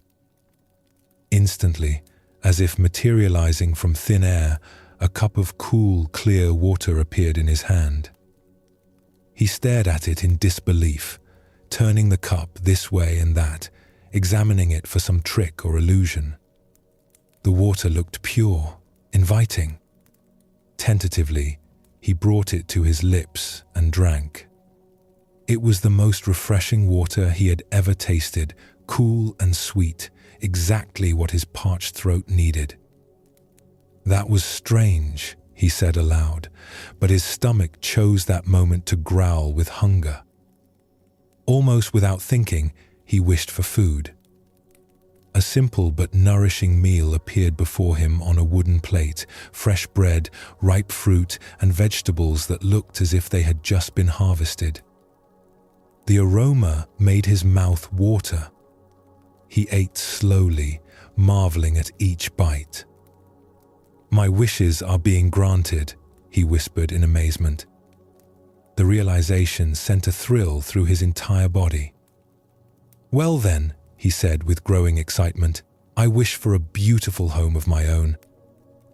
Before his eyes, in the meadow just beyond the tree, a magnificent house materialized. It was everything he had ever dreamed of: spacious rooms filled with light, comfortable furnishings, gardens blooming with flowers. His heart raced with joy as he stood and approached his new home. "If I have such a house," he reasoned, "I'll need help to maintain it." He wished for servants, and immediately several kind-faced people appeared, bowing respectfully and asking how they might serve him. The man laughed with delight, hardly believing his incredible fortune. And what good is a beautiful home without someone special to share it with?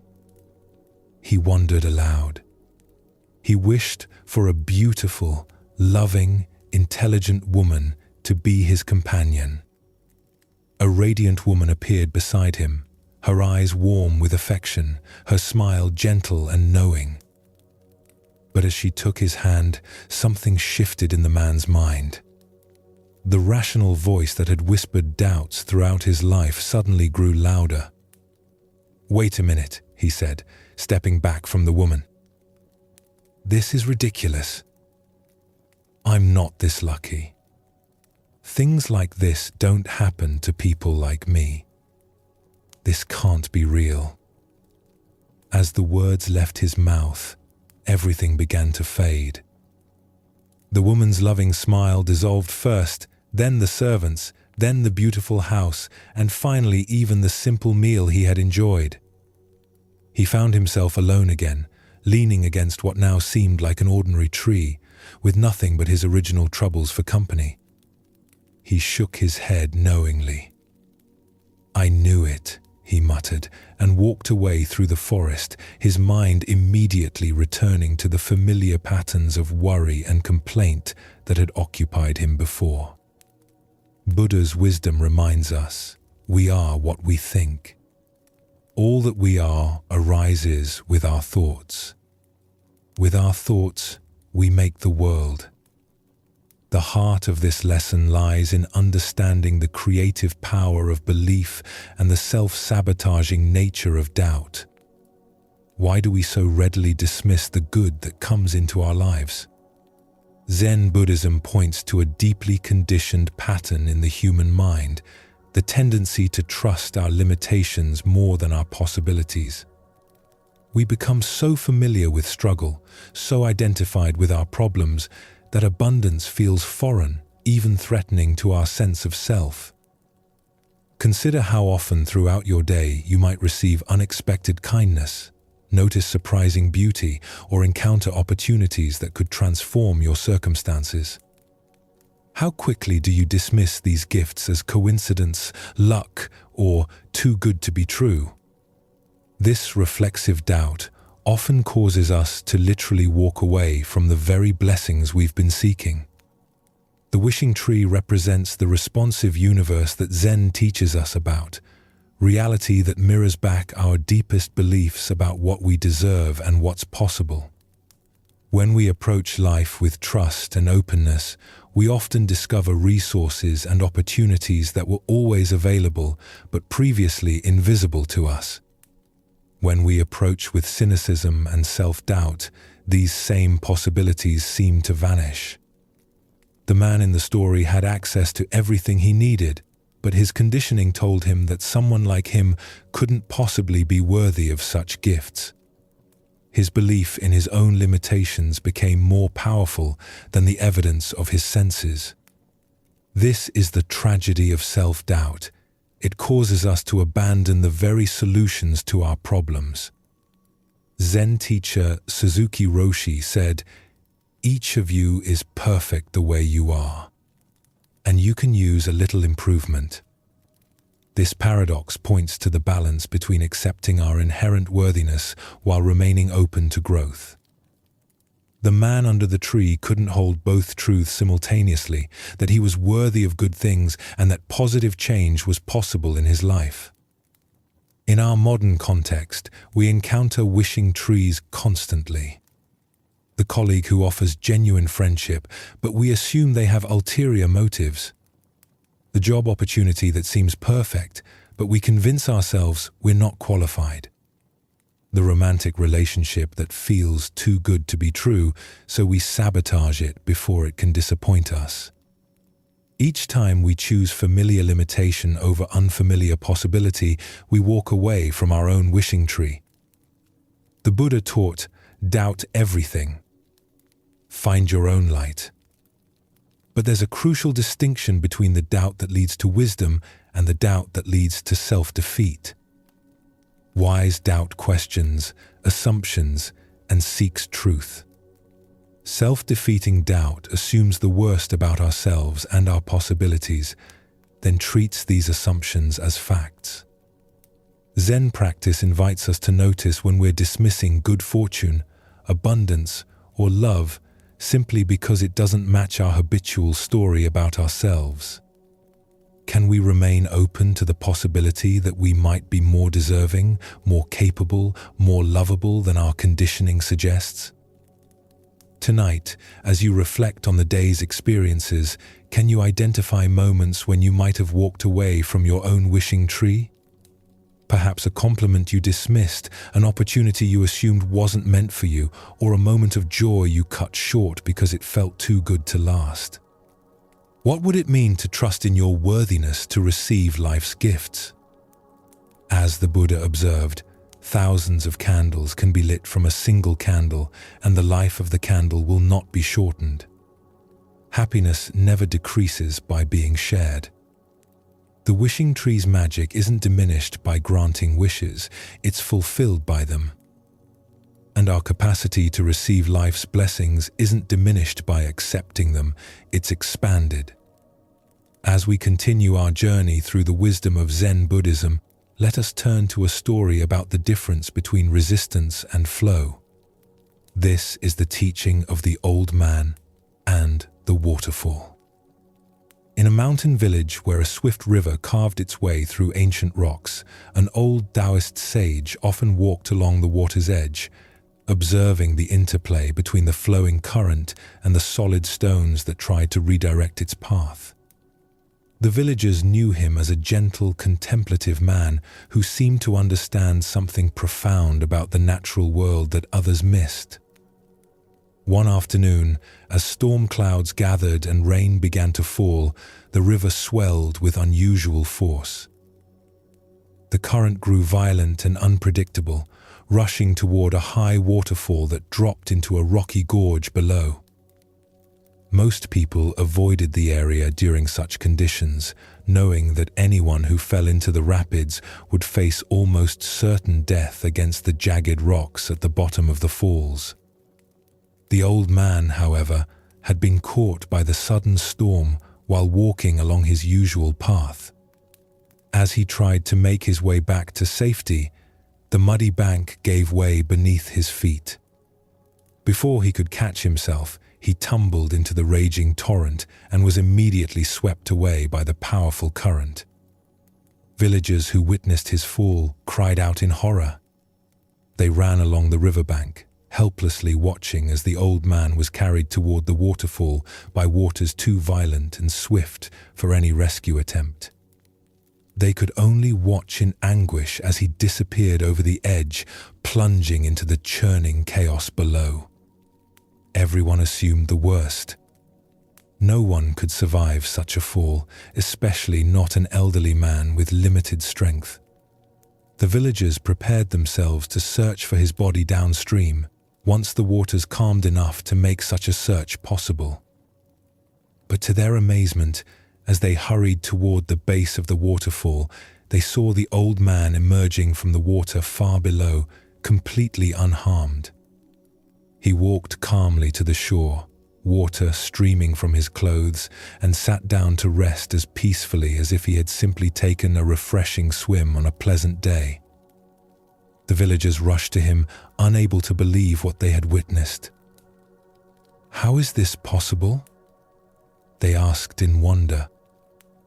"How did you survive that terrible fall?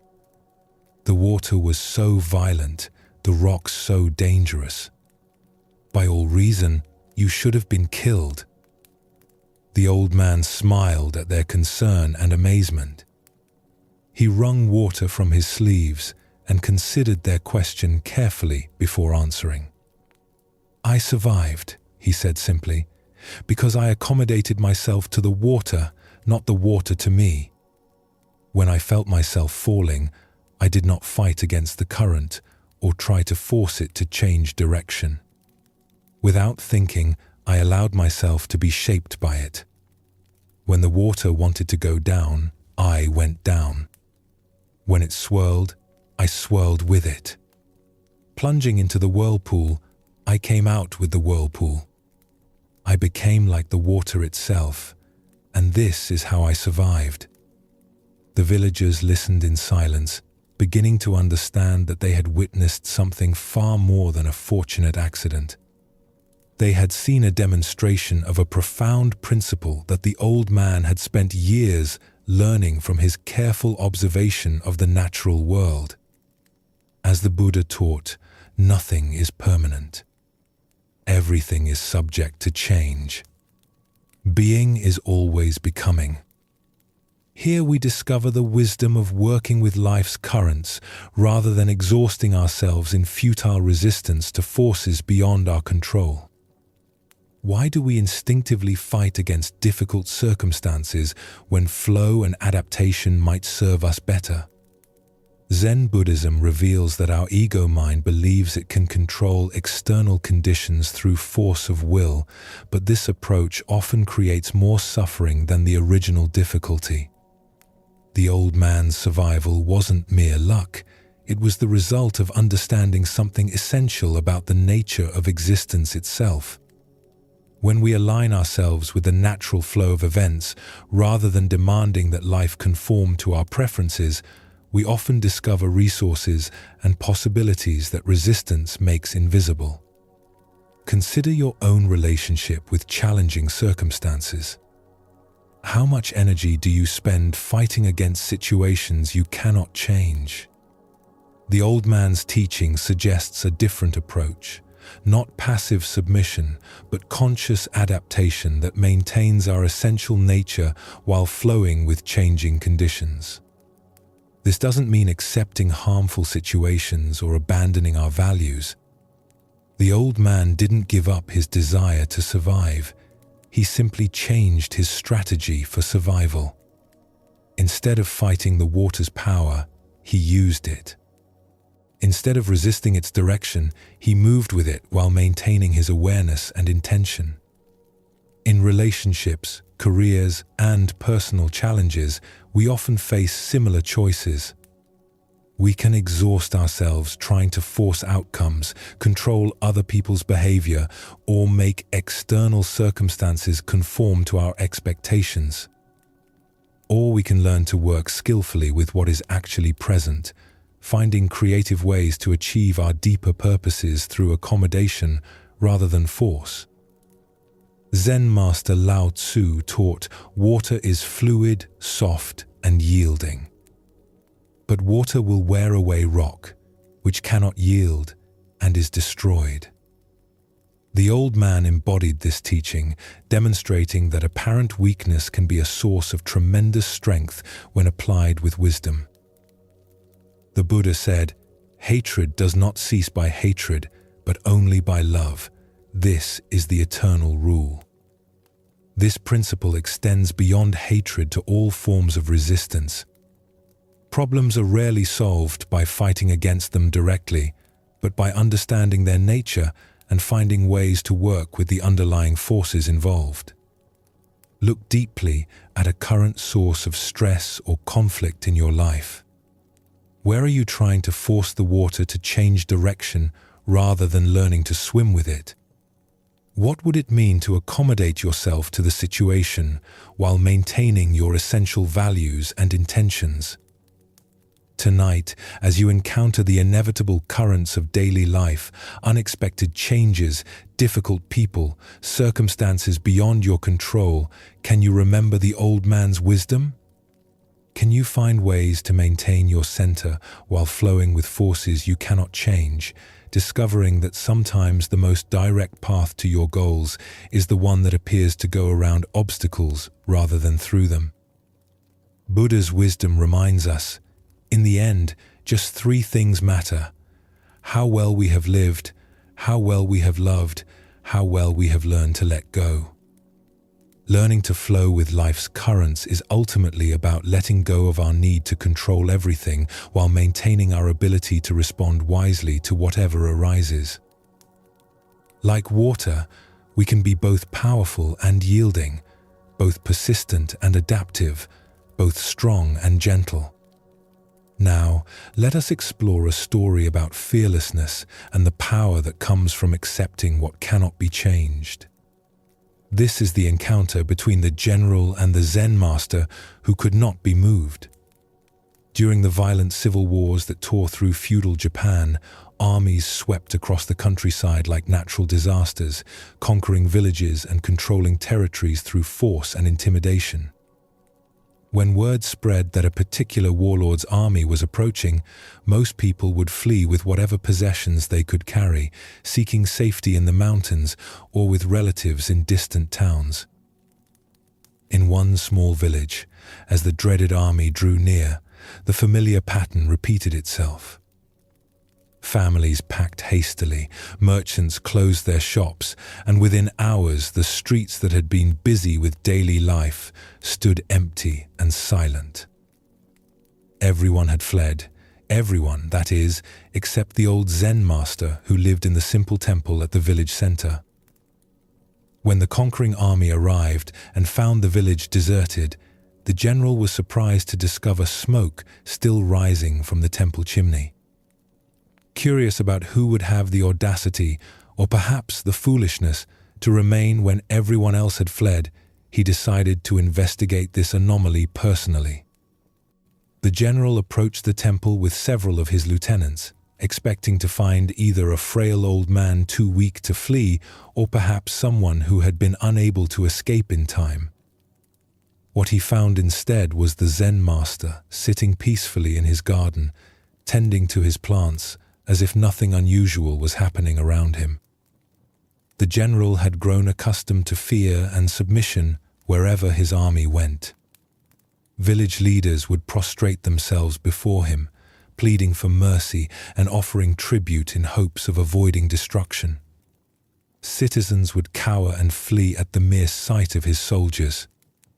This old man's calm indifference to his presence was both puzzling and irritating. When he wasn't treated with the deference and submissiveness to which he was accustomed, the general's face darkened with growing anger. Here was someone who didn't seem to understand the gravity of the situation or respect the power he represented. "You fool!" the general shouted, his voice echoing through the empty courtyard as he reached for his sword. His elaborate armor gleamed menacingly in the afternoon light, and his hand gripped his weapon with practiced ease. "Don't you realize that you are standing before a man who could run you through without blinking an eye?"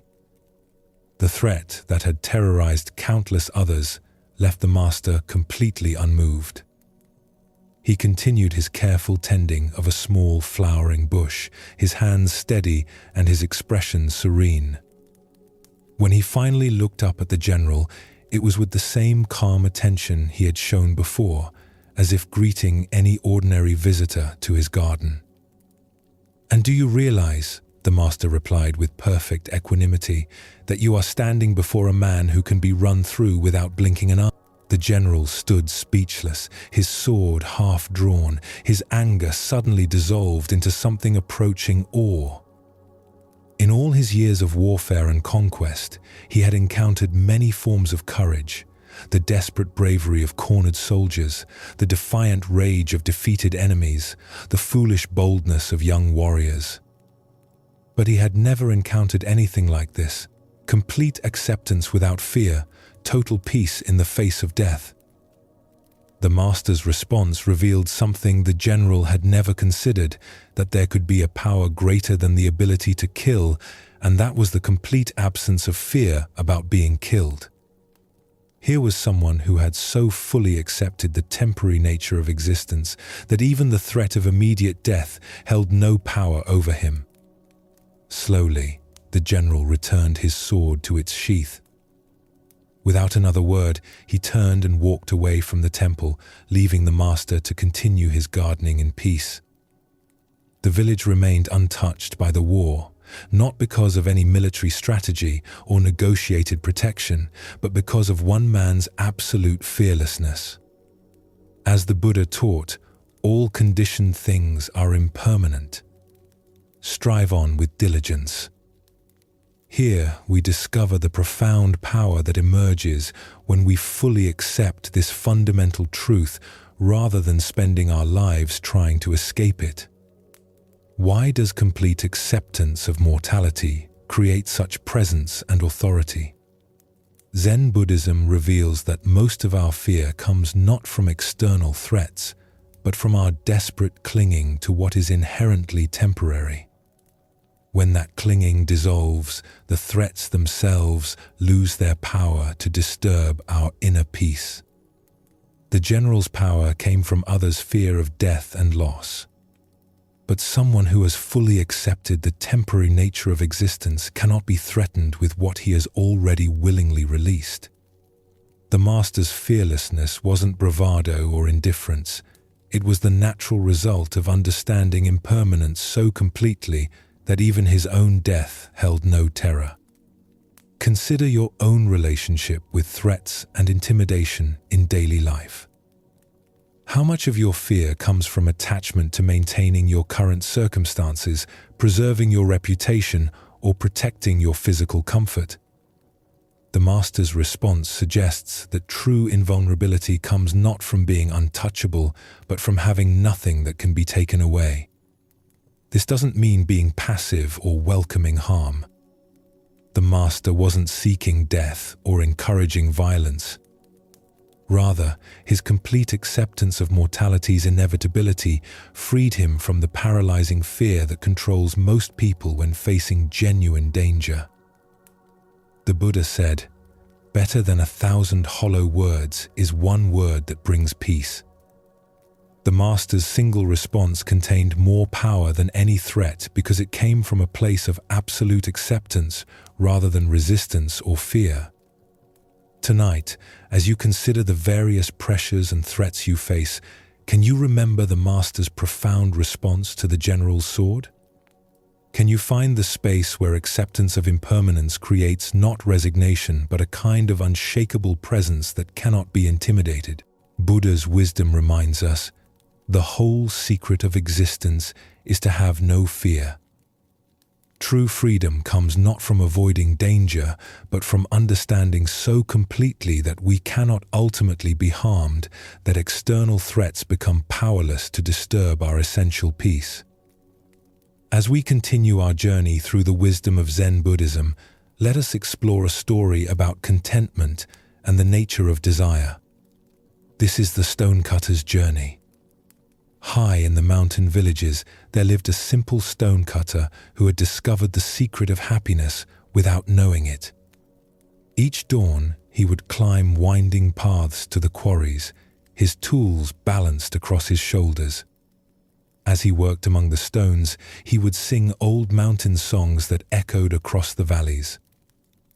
Though he was poor by society's measures, living in a modest hut with few possessions, the stonecutter desired nothing more than what he had.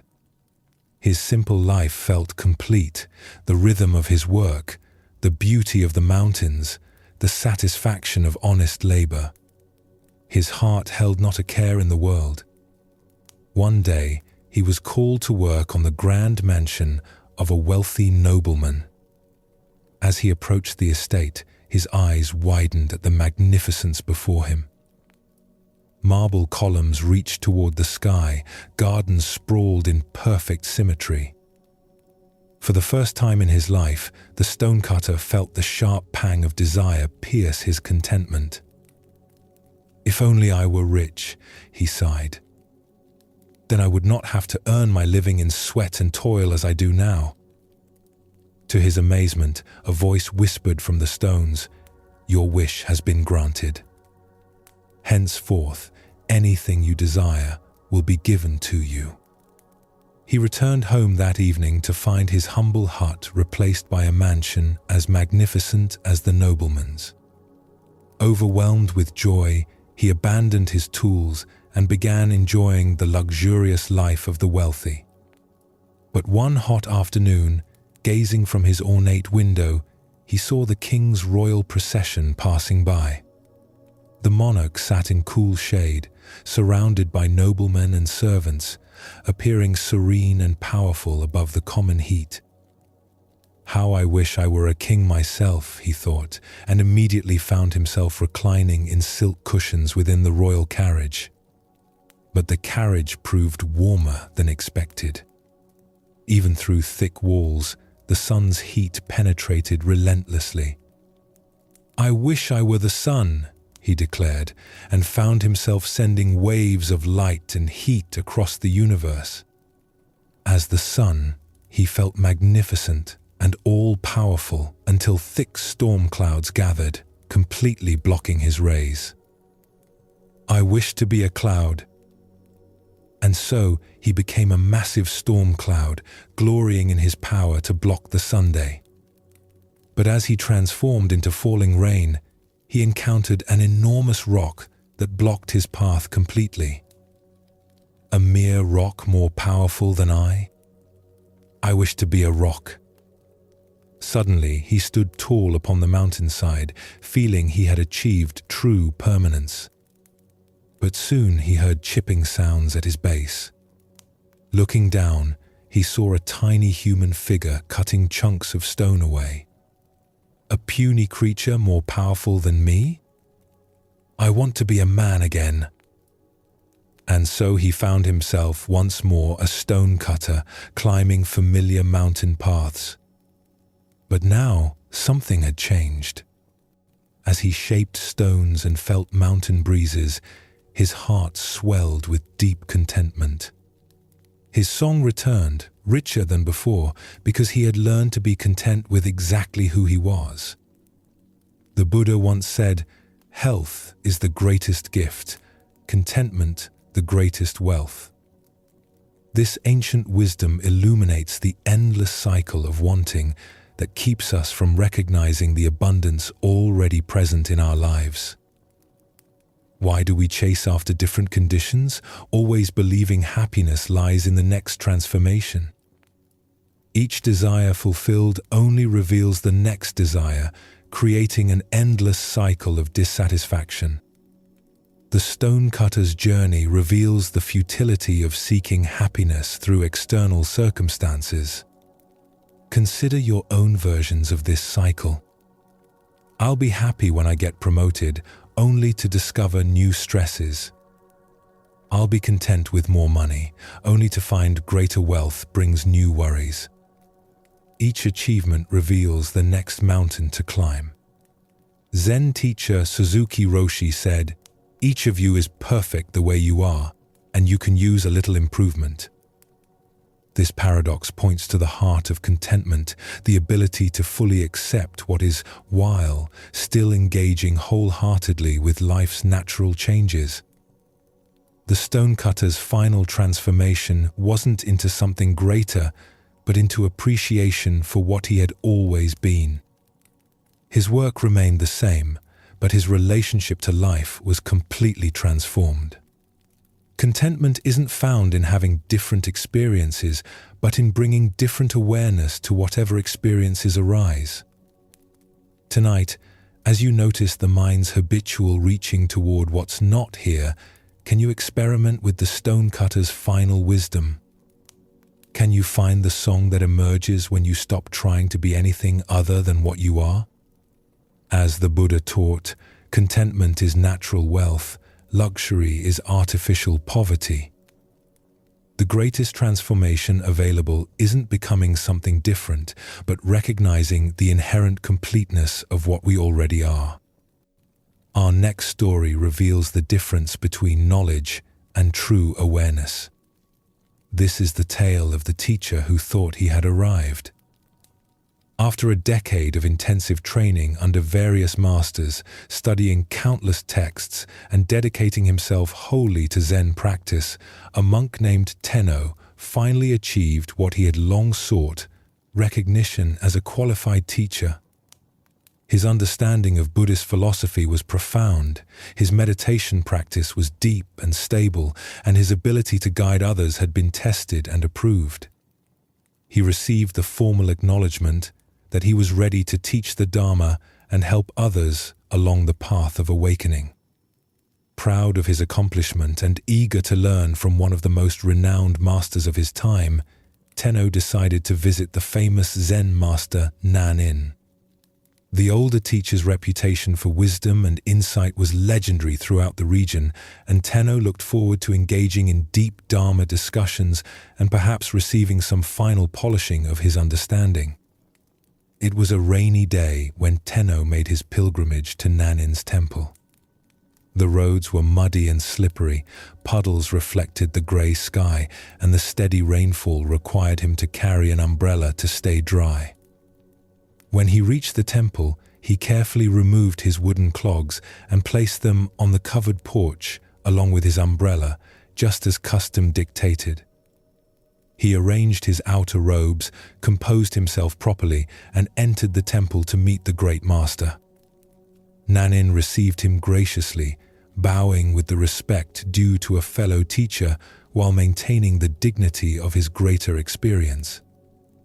They sat together in the simple receiving room, and Tenno expected their conversation to focus on sophisticated points of doctrine, subtle aspects of meditation technique, or perhaps the challenges of guiding students. Instead, after the initial pleasantries, Nanin asked what seemed like an absurdly mundane question. "I noticed you left your wooden clogs and umbrella on the porch when you entered. Tell me, did you place your umbrella to the left of your shoes or to the right?" Tenno was caught completely off guard. Of all the profound topics they could discuss, why was this renowned master asking about such a trivial detail? He tried to recall the moment he had arranged his belongings, but realized with growing dismay that he had no idea. He had been so focused on the importance of this meeting, so preoccupied with the impressive conversation he expected to have, that he had performed the simple act of arranging his belongings in complete unconsciousness. I don't know," Tenno admitted, his voice barely above a whisper. In that moment of confession, the full implications of his ignorance became clear to him. Here he was, a certified teacher of mindfulness and awareness, and he couldn't even remember a simple action he had performed just minutes earlier. Nanin smiled with infinite compassion, not mockery. "Then you have not yet attained full awareness," he said gently. Someone who is truly awake pays complete attention to every moment, every action, every detail of experience. The way you arrange your belongings reflects the same quality of attention you bring to meditation, to teaching, to all of life. In that instant, Tenno's pride in his accomplishments crumbled, replaced by a humbling recognition of how much deeper his practice needed to go. He understood that true awareness isn't something you achieve once and then possess forever. It's a quality of attention that must be cultivated and maintained in every single moment, in the most ordinary activities as well as the most exalted spiritual practices. Without hesitation, Tenno requested to become Nanin's student. For the next 10 years, he studied under the master's guidance, learning to bring the same quality of conscious attention to placing his shoes that he brought to formal meditation, to treat the arrangement of an umbrella with the same reverence he showed to sacred texts. When he finally left Nanin's temple, he was a completely different kind of teacher, one who understood that enlightenment is not a destination, but a way of traveling, not an achievement, but a continuous practice of complete presence. As the Buddha observed, if you want to know your past, look at your present condition. If you want to know your future, look at your present actions. What emerges from this story is the recognition that true spiritual development is measured not by our peak experiences, but by the quality of attention we bring to ordinary moments. Why do we assume that enlightenment exists only in special circumstances, formal practices, or elevated states of consciousness? Zen Buddhism teaches that awakening is found precisely in our ability to be fully present for whatever is actually happening, whether it's sitting in meditation or simply placing an umbrella beside our shoes. Tenno's mistake was common among spiritual practitioners. He had developed the ability to be mindful during designated practice periods, but hadn't yet learned to extend that same quality of awareness to everyday activities. He could be present while sitting in meditation, but unconscious while performing simple tasks. This split between spiritual activities and ordinary activities is one of the most subtle traps on the path of awakening. We imagine that consciousness is something we turn on during meditation and turn off during mundane tasks. But true practice integrates awareness into every aspect of life. Consider your own daily routine. How present are you while brushing your teeth, making coffee, or putting on your shoes? Do you perform these activities with the same quality of attention you might bring to more important tasks? The gap between formal practice and informal practice often reveals where our awareness needs to deepen. Zen master Dogen taught, "Practice and enlightenment are one." This means that the quality of consciousness we cultivate in any moment is both the path and the destination. There's no separation between developing awareness and being aware. Every moment offers a complete opportunity for awakening. Nanin's question wasn't about umbrellas and shoes. It was about whether Tenno's spiritual development had penetrated into the cellular level of his daily existence. Could he maintain the same presence while performing unconscious habits that he brought to conscious spiritual practice? The Buddha said, "Mindfulness is the path to the deathless. Heedlessness is the path to death. Those who are mindful do not die. Those who are heedless are as if dead already." True aliveness is found in complete presence, and complete presence can be cultivated in any activity, no matter how simple or mundane. Look deeply at your own relationship between formal practice and daily life. Where do you treat certain activities as worthy of attention while others are performed on autopilot? This isn't about becoming obsessively focused on every tiny detail, but about recognizing that the same capacity for presence that serves us in meditation can transform every aspect of our lives. The paradox is that the most ordinary moments often offer the greatest opportunities for awakening. When we're sitting in formal meditation, we expect to be mindful. But when we're simply arranging our belongings or performing routine tasks, we have a chance to discover whether our practice has truly taken root or remains confined to special circumstances. In Zen temples, students are taught that washing dishes is as sacred as chanting sutras, that sweeping floors is as important as studying philosophy. This isn't because these activities are inherently special, but because the quality of consciousness we bring to any activity determines its spiritual value. Thich Nhat Hanh wrote, "Washing dishes is not only a way to have clean dishes, washing dishes is also a way to live fully in each moment." This points to the fundamental teaching that Nan-in was offering Tenno: every action is an opportunity to practice complete presence. The master's question revealed that Tenno's decade of training had developed his capacity for awareness during designated practice periods, but hadn't yet integrated that awareness into the seamless flow of daily life.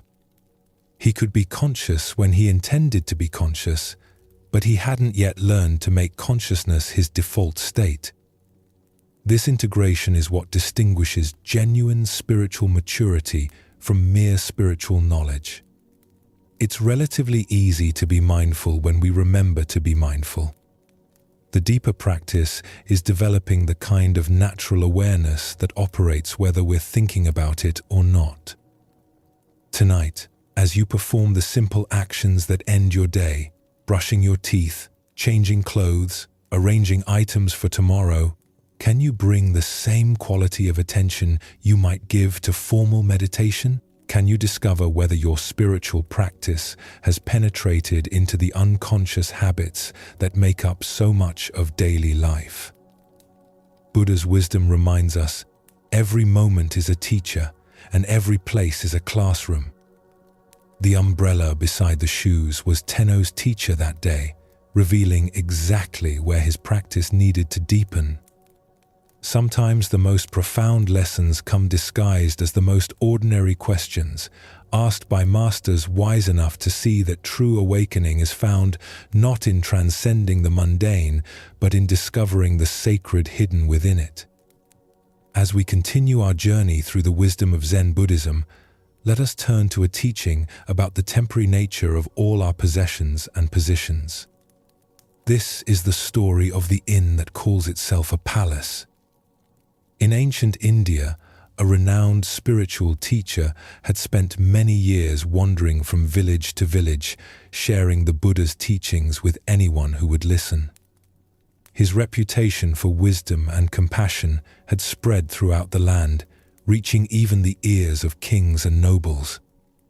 One day, during his travels, he arrived at the capital city of a great kingdom, where a magnificent palace rose above the bustling streets like a jeweled crown. The palace was truly a wonder to behold. Its walls were constructed of the finest marble, inlaid with precious stones that caught and reflected the sunlight in brilliant cascades of color. Gardens filled with exotic flowers and flowing fountains surrounded the structure, and guards in gleaming armor stood at attention throughout the grounds. It was clearly the dwelling of someone who commanded immense wealth and power.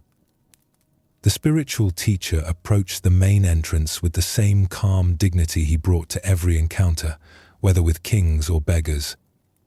The guards, recognizing him by his simple robes and serene presence, made no move to stop him. Word of his arrival had preceded him, and they had been instructed to allow him passage.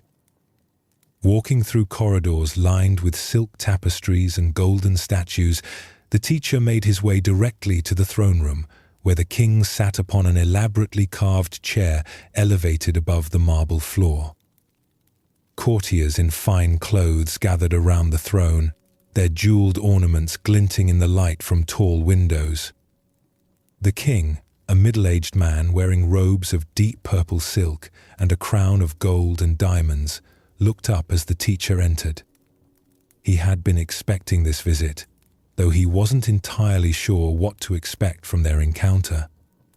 "What do you want?" The king asked directly, his voice carrying the authority of someone accustomed to immediate answers and unquestioning obedience. The teacher bowed respectfully, but spoke with quiet confidence. "Your Majesty, I would like a place to sleep in this inn." A ripple of surprise moved through the assembled courtiers. The king's eyebrows rose, and his expression shifted from curiosity to confusion. "But this is not an inn," the king replied, gesturing to the opulent surroundings. "This is my palace. I am the ruler of this kingdom, and this has been the seat of royal power for generations." The teacher nodded thoughtfully, as if considering this information carefully. I see. May I ask, Your Majesty, who owned this palace before you? My father, the king replied, his tone becoming slightly defensive. He ruled here for 30 years before his death. This palace was his seat of power, as it is now mine. Ah, the teacher said with genuine interest. And who owned it before him? My grandfather, the king answered, beginning to sense where these questions might lead. He too ruled from this throne. He also is dead. The teacher paused, allowing the weight of these words to settle in the vast throne room. The courtiers had grown quiet, sensing the profound direction of this unusual conversation. Even the king found himself waiting, almost despite himself, for the teacher's response. Finally, the teacher spoke with gentle clarity that seemed to fill every corner of the ornate room. And this place where people live for a short time and then move on, did I hear you say that it is not an inn? The silence that followed was complete. The king sat motionless on his throne, the teacher's words penetrating layers of assumption and identity he had never questioned.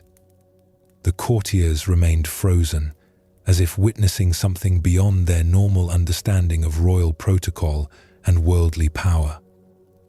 The Buddha taught, all conditioned things are impermanent. Work out your salvation with diligence. This profound truth reveals itself in the teacher's penetrating question about the inn that calls itself a palace.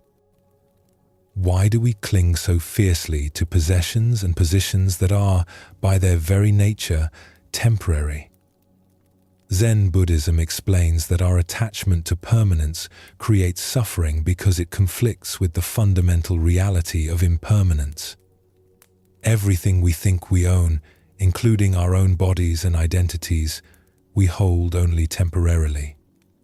Look deeply at your own experience. The house you call yours, the car you drive, the job title you carry, the bank account balance you monitor, all of these are temporary arrangements. You inhabit them for a period of time, then move on, just as others inhabited them before you and will inhabit them after you. This doesn't mean we should become indifferent to our responsibilities or careless with our possessions. Rather, it invites us to hold them more lightly, recognizing their transient nature. The king's palace was indeed magnificent and served important functions, but it was also, unmistakably, an inn where occupants stayed temporarily before departing. The deeper teaching here shows us how identification with temporary roles creates unnecessary suffering. When we forget the impermanent nature of our positions, whether as parent, professional, homeowner, or even student of Zen, we create anxiety trying to maintain what cannot be permanently maintained. Consider your own attachments. Perhaps it's your professional identity, your relationships, your health, or your spiritual achievements. Each of these is precious and worthy of care, but each is also subject to change. The executive becomes retired. The parent becomes empty nester. The student becomes teacher. The healthy person faces illness. These transitions are not failures, but natural expressions of impermanence. Vietnamese Zen master Thich Nhat Hanh taught, thanks to impermanence, everything is possible. This teaching reframes impermanence from something to fear into something to celebrate. Because nothing lasts forever, suffering states can transform into joy, closed hearts can open to love, and even the most entrenched patterns can shift toward wisdom. In Zen practice, we cultivate what's called non-attachment, caring deeply while holding lightly. This doesn't mean we become cold or indifferent, but that we learn to love without clinging, to work without grasping, and to enjoy without demanding permanence. The spiritual teacher's insight pierces through the illusion that any of us are permanent owners of anything. We are all temporary guests in the inn of existence, borrowing our roles and possessions for the brief time we inhabit them. This recognition can bring either despair or profound liberation, depending on how we receive it. Buddha spoke of this when he said, "Everything is impermanent. Try to accomplish as much virtue as possible." This teaching encourages us not to waste our temporary time in the inn, but to use it wisely, cultivating love, wisdom, and compassion while we have the opportunity. Tonight, as you rest in your own temporary dwelling, surrounded by your own temporary possessions, can you feel the profound freedom that comes with recognizing their transient nature? 5. Can you sense how this recognition might actually increase your appreciation rather than diminish it? As the Buddha taught, of all footprints, that of the elephant is supreme. Similarly, of all meditative themes, that on death is supreme.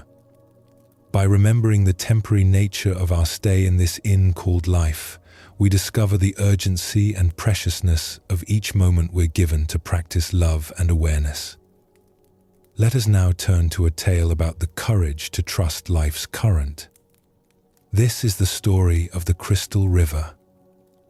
In the depths of a great crystal river, where water flowed clear as mountain air, there lived an entire village of small creatures.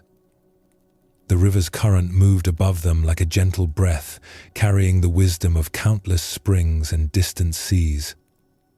Young and old, rich and poor, all made their home along the sandy bottom, each creature grasping tightly to stones, branches, and roots.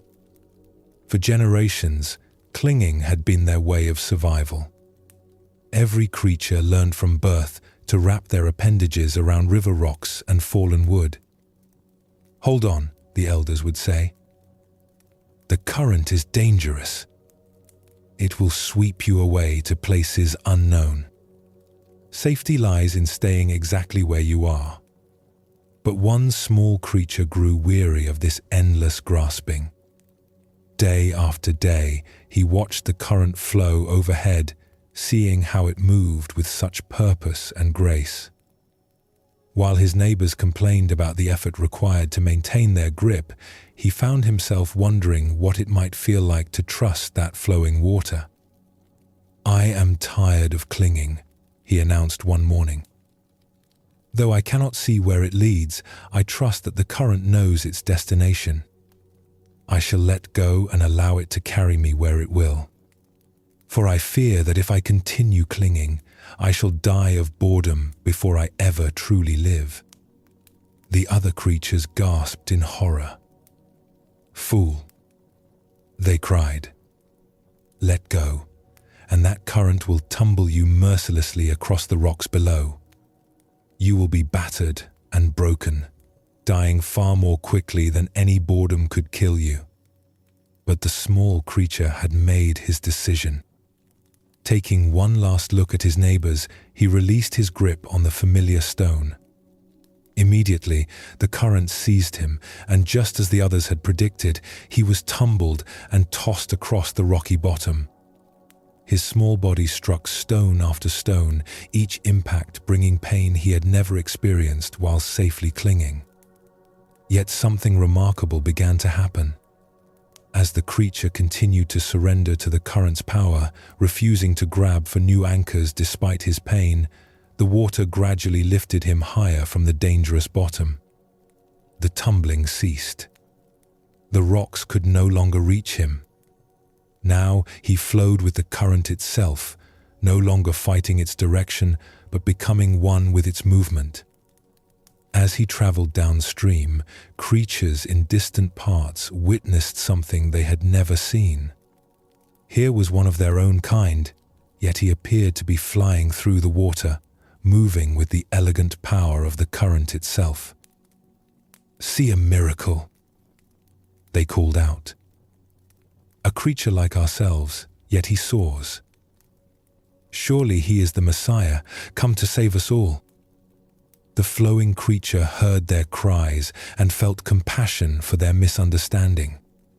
I am no more Messiah than any of you, he called back. The river delights in lifting us all free, if only we dare to let go. Our true work is not clinging to the bottom, but embracing this voyage, this grand adventure of trust and flow. But the creatures only cried louder, Savior! Savior! Even as they spoke, they tightened their grips on rocks and roots. They watched until he disappeared around a bend, then began weaving legends about the miraculous Savior who had briefly graced their village. Buddha's wisdom reminds us, you only lose what you cling to. This ancient teaching illuminates the profound paradox at the heart of human experience. We spend our lives grasping for security and control, believing that our safety depends on holding tight to familiar circumstances. Yet, in this very grasping, we create the suffering we seek to avoid. Why do we cling so desperately when the current offers to carry us toward unknown adventures? Zen Buddhism reveals that from early childhood, we learn the known is safe and the unknown dangerous. This conditioning becomes a spiritual obstacle when it prevents growth beyond familiar limitations. We also suffer from the illusion of control, believing that by grasping circumstances, relationships, and identities, we can stop the natural flow of change. This creates enormous tension because it puts us in opposition to reality itself. Life is constant movement, and when we resist this truth, we exhaust ourselves fighting currents far more powerful than our individual will. Consider the areas of your life where you find yourself clinging. Perhaps it's a relationship that has outgrown its original form, a career that no longer brings joy, or an image of yourself that now constrains your growth. The current of change will flow whether we resist it or not. Our choice is whether to exhaust ourselves in futile opposition or discover the grace available in conscious surrender. The Buddha said, "Nothing is permanent except change." Water doesn't fight the mountainside, it finds the natural pathway down. When we learn to move with life's current rather than against it, we discover effortless effectiveness that rigid resistance can never achieve. Tonight, as you rest in this moment's stillness, what might you be ready to release? Perhaps it's a worry about tomorrow's challenges, a resentment from yesterday's disappointments, or a way of defining yourself that has grown too small. Can you feel into the current of this moment's aliveness and trust its direction? As the Buddha taught, let go of what has passed. Let go of what may come. Let go of what is happening now. Relax right now and rest. In this trust, we discover that the current we feared would destroy us is actually the very force that can carry us home to our true nature. Let us now explore a story about choice, responsibility, and the power we hold in every moment. This is the tale of the young man and the bird. A clever young student had grown tired of his teacher's seemingly wise responses to every question. He was convinced that the old master simply spoke in riddles to appear profound, and he decided to devise a test that would expose what he believed was mere pretense. After thinking for several days, he conceived what he thought was the perfect trap. One morning, the young man caught a small sparrow in the garden. The tiny bird trembled in his cupped hands, its heart beating rapidly against his palms. He held it carefully behind his back as he approached his teacher, who was sitting peacefully in the morning sunlight, reading ancient texts. "Master," the student called out with barely concealed excitement, I have a question that will test your legendary wisdom." The old teacher looked up from his reading with patient, gentle eyes. He had seen this look of mischievous confidence in many students over the years, and he understood the young man's need to challenge authority as part of his own growth and learning. "Please," the teacher said simply, "ask your question." The student stepped closer, keeping the bird hidden behind his back. "Master, I hold a small bird in my hands. Using your great wisdom, tell me, is this bird alive or dead?" The young man felt incredibly clever. He had created what he believed was an impossible situation for his teacher. If the master answered, "alive," he would quickly snap the bird's neck and reveal the dead creature, proving the teacher wrong. If the master answered, "dead," he would simply open his hands and let the living bird fly away, again proving the teacher's lack of true insight. Either way, the student was certain he would expose his teacher's supposed wisdom as nothing more than lucky guessing and philosophical double talk. He waited eagerly for the response that would give him the satisfaction of finally outsmarting the old man. The teacher sat quietly for a long moment, not trying to peer behind the student's back or gather more information. His eyes seemed to look not at the student, but through him, as if perceiving something far deeper than the simple trick being attempted. Finally, with a gentle smile that held both compassion and understanding, the master spoke. "The answer, my young friend, is in your hands." The student stood frozen, his mouth hanging open slightly. In 3 simple words, his elaborate trap had been completely dismantled. The teacher hadn't fallen for either option of the false dilemma. Instead, he had pointed to something far more profound, the fundamental truth that the student himself held the power to determine the outcome. The young man looked down at his hands, still cupped behind his back, feeling the tiny bird's rapid heartbeat against his palms. He realized with startling clarity that the master was right. The bird's fate had never depended on the teacher's answer or supposed wisdom. It had always been entirely in the student's control. More than that, he began to understand that this was true about far more than just this moment. The power to choose life or death, creation or destruction, compassion or cruelty, all of it was always in his hands, in every situation, every day. Slowly, the young man brought his hands forward and opened them. The small bird sat still for just a moment, as if gathering itself, then spread its wings and flew into the blue sky, disappearing among the trees. Buddha's wisdom teaches us, we are what we think. All that we are arises with our thoughts. With our thoughts, we make the world.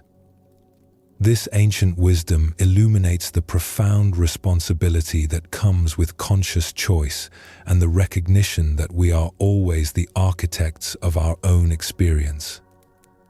Why do we so often look outside ourselves for answers that can only be found within? Zen Buddhism points to our tendency to seek authority figures who will tell us what to do, what to think, what to choose.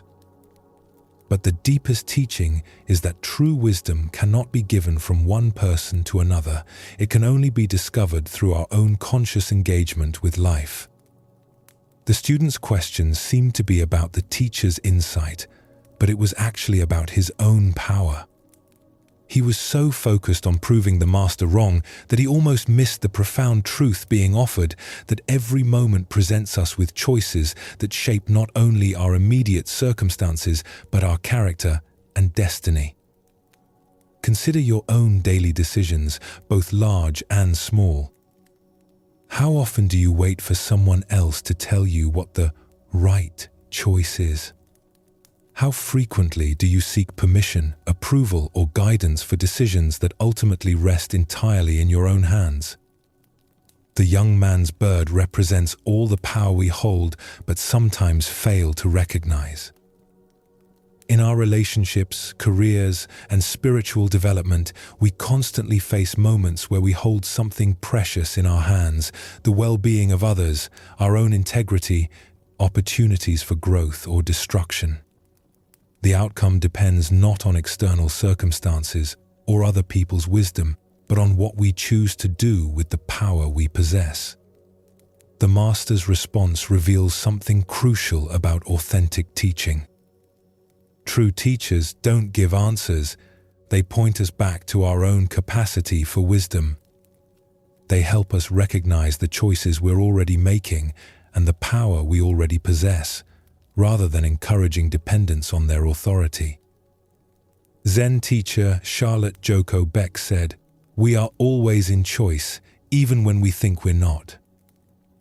The bird in the student's hands represents all the moments when we convince ourselves we have no options, no power, no responsibility.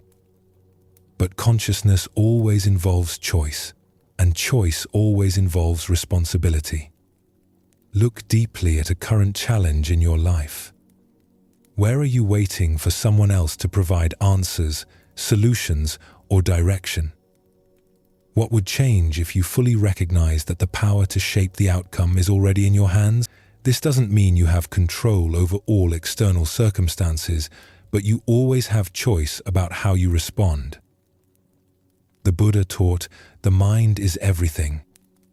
What you think, you become." Every thought, every intention, every action is like the student's choice with the bird, an opportunity to create life or death, beauty or suffering, wisdom or ignorance. The answer is always in our hands.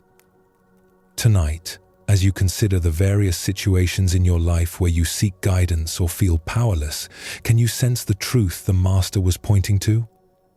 Can you feel the weight of the choices you carry every day, not as a burden, but as the fundamental dignity of conscious existence? As the Buddha observed, no one saves us but ourselves. No one can and no one may. We ourselves must walk the path. The bird flies free not because of the teacher's wisdom, but because of the student's choice. In recognizing our own power to choose life over death, compassion over cruelty, truth over deception, we discover that the answer to every important question has always been in our hands. Our next story reveals the power of returning to what is real when fear threatens to overwhelm us. This is the tale of the captured warrior. In ancient Japan, during a time of constant warfare between rival clans, a skilled warrior found himself on the losing side of a fierce battle. As his comrades fell around him and defeat became inevitable, he was captured by enemy soldiers and dragged away from the battlefield, his armor stripped, his weapons confiscated. That evening, they threw him into a dark, cramped prison cell with stone walls that seemed to press in from all sides. The heavy wooden door slammed shut with a finality that echoed through his bones. As darkness settled over the prison, the warrior's mind began to race with terrifying possibilities. Tomorrow, they would come for him. He knew the customs of war.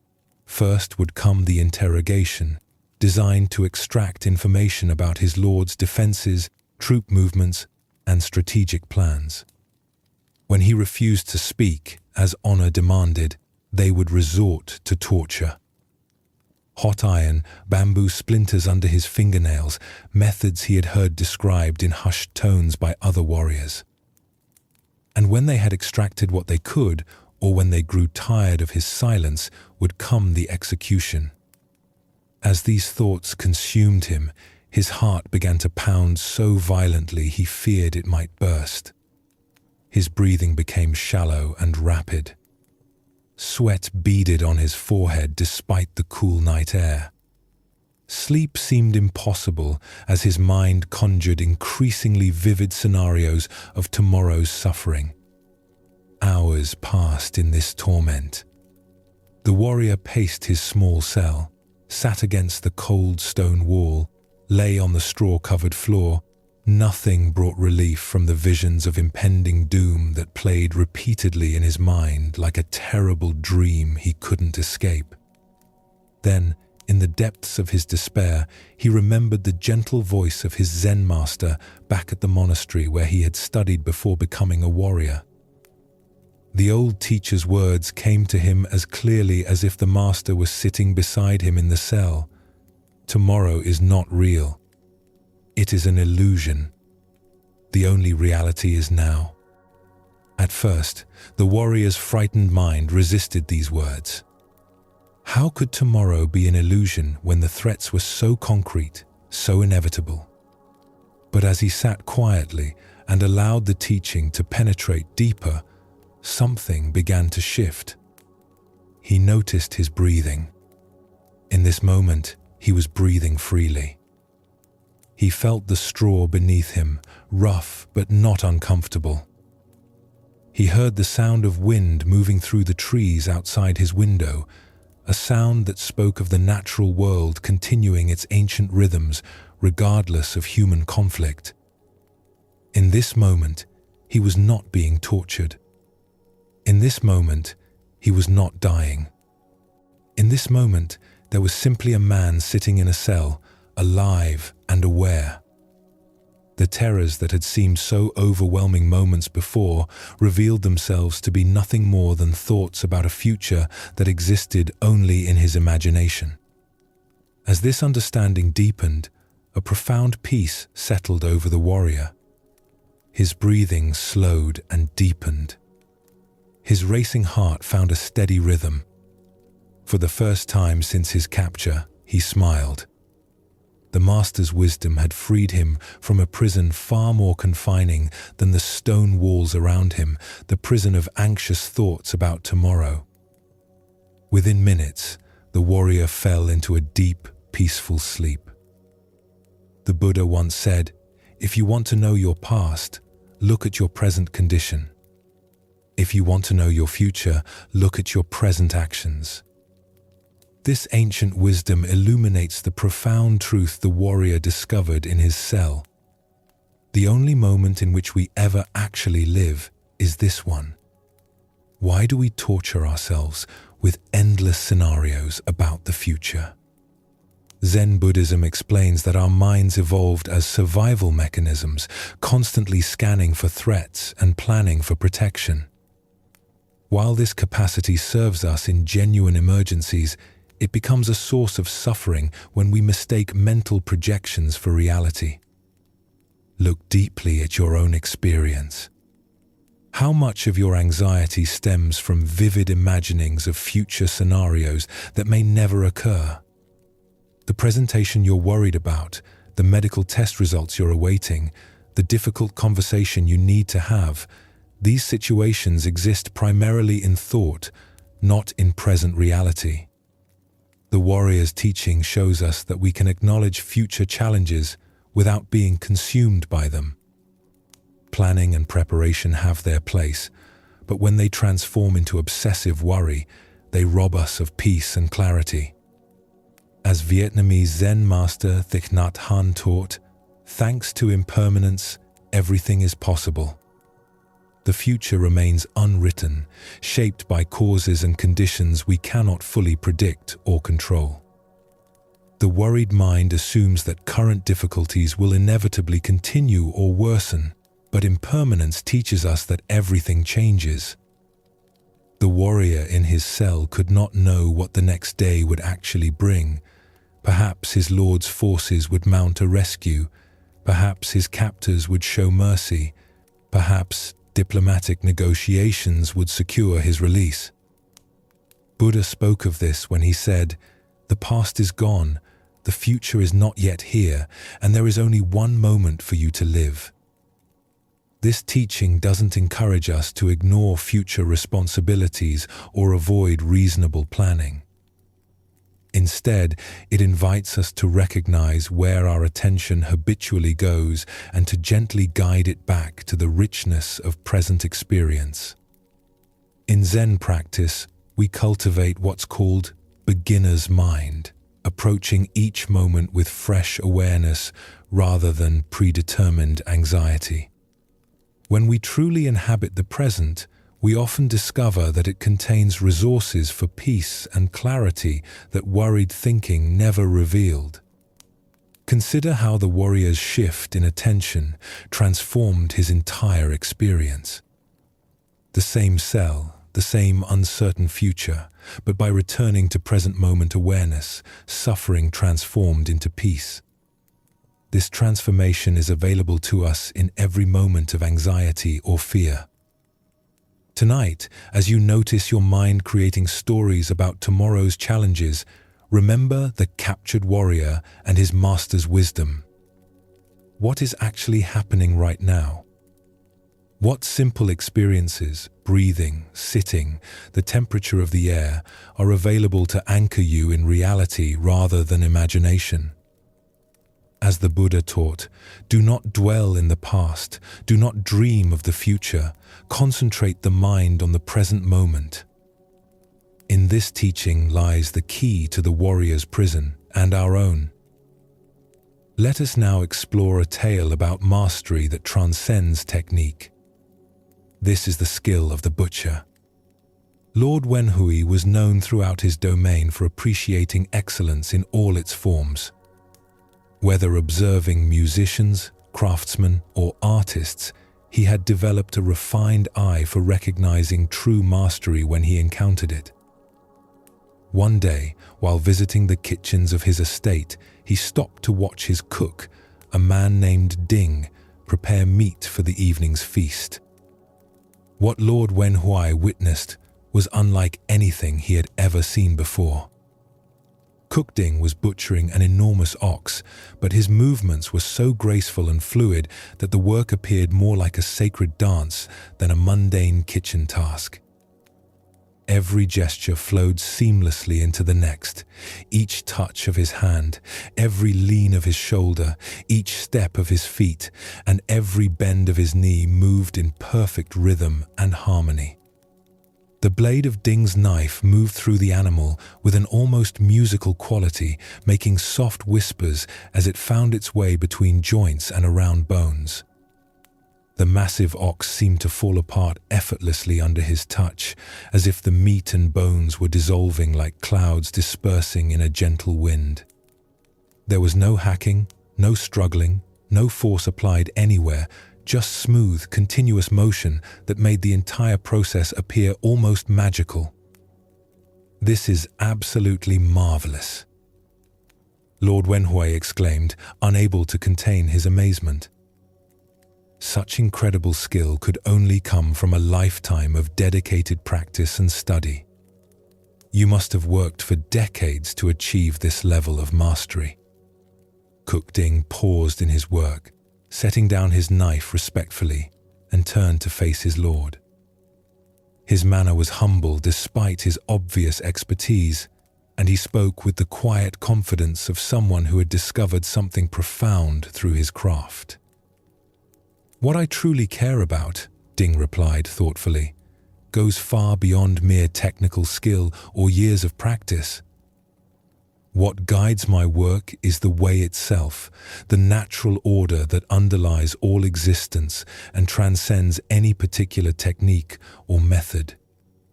He continued with growing enthusiasm for explaining his discovery.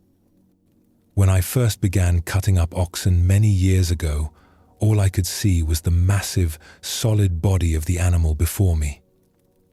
It seemed like an overwhelming challenge, and I had to fight against the meat and bones with considerable effort and struggle. After 3 years of daily practice," he went on, "something began to shift in my perception. I no longer saw just the whole ox as one overwhelming mass. I began to distinguish different parts, to understand the animal's structure, to recognize patterns in how the body was organized." Cook Ding's voice took on an almost mystical quality as he described his deepest realization. But now, after many more years, I no longer rely on my eyes to guide the work, nor do I depend on conscious thought to direct my movements. My physical senses step aside, and my spirit moves naturally where it needs to go. I have learned to follow the inherent structure of the animal rather than imposing my will upon it. He gestured toward the partially butchered ox with obvious reverence for his craft. I follow the natural lines that already exist within the body, moving through the large spaces between joints, guiding my knife through the openings that are already there, and working in harmony with the way things actually are, rather than fighting against them. I never force my blade against ligaments or tendons, Ding explained, and I never struggle with the major joints. The knife flows through the natural spaces, finding paths that require no resistance or violence. A mediocre cook might change his knife once a month because he hacks and forces his way through the work. Even a good cook needs a new blade once a year because he still cuts rather than flows.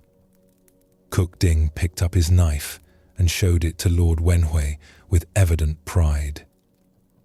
I have used this same knife for 19 years now and have butchered thousands of oxen with it. Yet look, the blade is still as sharp and clean as the day it came from the stone. This is because there are natural spaces between all the joints, and the blade of a knife has no thickness. When you insert something that has no thickness into spaces that are already there, there is always plenty of room to work. This is why, after all these years, my knife remains perfect. Lord Wenhui stood in silence for several moments, recognizing that he had witnessed something far more profound than exceptional butchering technique. He had seen a demonstration of what it means to work in complete harmony with the natural way of things, to achieve mastery by surrendering to rather than conquering the task at hand. The Buddha taught, when we know ourselves to be connected to all others, acting compassionately is simply the natural thing to do. This ancient wisdom reveals how true mastery emerges not from force, but from understanding our relationship to the whole. Here we discover a profound teaching about the difference between technical skill and wisdom in action. Cook Ding had transcended mere proficiency to embody a way of working that aligned completely with natural principles rather than fighting against them. This story points us toward understanding how genuine mastery in any field, whether spiritual practice, relationships, creative work, or daily activities, comes not from imposing our will but from learning to work with the inherent intelligence present in any situation.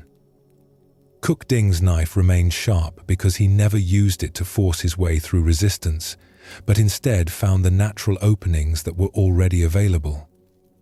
Why do we often approach challenges through force rather than flow? Our conditioning teaches us that achievement requires struggle, that we must overcome obstacles through determination and effort. While dedication and practice are certainly necessary, Cook Ding's example reveals a more sophisticated understanding of how mastery actually develops. Consider how this teaching might apply to your own areas of skill or growth. In relationships, we might try to force conversations or change people's perspectives through argument and persuasion rather than finding the natural openings for understanding and connection. In creative work, we might struggle against our material instead of discovering what wants to emerge naturally from our engagement with it. The progression Cook Ding described, from seeing only the whole ox, to distinguishing parts, to moving beyond visual perception entirely, mirrors the development of wisdom in any domain. Initially, we encounter situations as overwhelming wholes that we must attack with crude methods. Gradually, we develop enough understanding to see component parts and relationships. Eventually, if we persist with proper attention, we may transcend analytical thinking entirely and begin to work from a place of intuitive wisdom. This doesn't mean abandoning careful study or disciplined practice. Kuk-Ding had clearly developed exceptional technical knowledge through years of dedicated work. But he had allowed this knowledge to transform into something deeper, a felt sense of how to move in harmony with the natural order rather than against it. Zen Master Dogen wrote, "Time is not separate from you, and as you are present, time does not go away." Kuk-Ding had discovered this same principle in his craft. By being completely present to the work at hand, he found the timeless spaces between joints where his knife could move effortlessly. This teaching extends to how we approach difficult conversations, creative projects, physical challenges, or spiritual practice. Instead of approaching each situation as a problem to be conquered, we can learn to sense the natural openings, the places where gentle movement is possible, the inherent structure that can guide our actions. The Buddha said, "However many holy words you read, however many you speak, what good will they do you if you do not act upon them?" Kuk-Ding embodied the holy words through his actions, demonstrating that any activity can become a spiritual practice when approached with the right understanding. Tonight, as you consider the challenges you'll face tomorrow, can you imagine approaching them with Kuk-Ding's wisdom? Instead of immediately looking for what you need to overcome or force through, might you first sense for the natural openings, the spaces where gentle movement is possible? As the Buddha taught, just as a mother would protect her only child with her life, even so let one cultivate a boundless love towards all beings. Perhaps true mastery is learning to work with such care and sensitivity that we honor the inherent nature of whatever we encounter, finding the way that preserves both our own sharpness and the integrity of what we're working with. Let us continue our journey with a story about the transformative power of fearlessness and unconditional compassion. This is the tale of the thief and the Zen master. One quiet evening, as twilight painted the sky in shades of purple and gold, Zen master Shichiri Kojun sat in his simple home, reciting ancient sutras. His voice flowed rhythmically through the peaceful rooms, each word a meditation, each breath a prayer. The soft glow of candlelight danced across the walls as he immersed himself completely in the sacred texts, finding deep tranquility in the familiar verses. Suddenly, the serenity was shattered. The front door burst open with a violent crash, and a desperate man entered, brandishing a sharp sword that gleamed menacingly in the candlelight. His eyes were wild with desperation, his clothes dirty and torn, his breathing heavy from running. He had clearly chosen this isolated house because he believed it would be an easy target. A peaceful monk would offer no resistance. "Money or your life?" the thief demanded, his voice trembling with a mixture of fear and aggression. He expected the old man to cower, to plead, to scramble frantically for whatever valuables he might have hidden away. But Shichiri didn't even look up from his sutra book.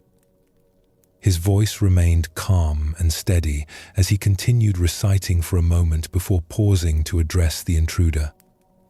"Please, don't disturb my practice," he said, with the same gentle tone he might use to ask someone to close a door. "If you need money, help yourself. It's in that drawer over there." He gestured casually toward a simple wooden chest, then immediately returned to his recitation as if nothing unusual had occurred. The thief stood frozen, his sword still raised, completely bewildered.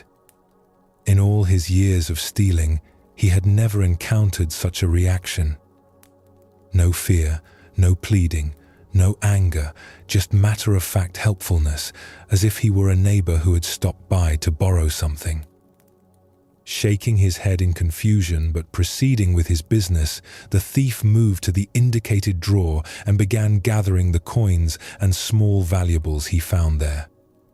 the soft sound of the master's voice continued behind him, reciting sacred words as peacefully as if he were alone. Just as the thief was preparing to leave with his stolen goods, the master's voice called out again. "Wait," Shichiri said, finally looking up from his book. "Please don't take everything. I need some of that money to pay my taxes tomorrow. Leave a little for me, won't you?" The thief stared at him in amazement. Here was a man who was being robbed, calmly negotiating the terms of his own robbery as if they were conducting normal business. Almost without thinking, the thief returned some of the money to the drawer. As he turned to leave, certain that this strange encounter was finally over, the master's voice stopped him once more. "You took my money," Shichiri called out, his tone carrying a note of reproach. "And you didn't even thank me. That's quite rude, don't you think?" This final comment left the thief completely speechless. His sword hand began to shake. Never, in his most violent encounters, had he been so thoroughly unnerved. Here was a man who treated robbery as if it were a favor, who was more concerned about politeness than personal safety. "Thank you," the thief stammered, and then fled into the night as quickly as his legs would carry him. Later, when the thief was caught and confessed to numerous crimes, including the incident at Shichiri's house, the master was called as a witness. The court officials expected him to demand justice, to describe the terror and violation he had experienced. Instead, Shichiri spoke with the same calm clarity he had shown that evening. "This man did not steal anything from me," he testified. "I gave him the money freely. He even thanked me for it, though it took a little reminding." The thief, sitting in chains, felt something break open in his chest as he heard these words.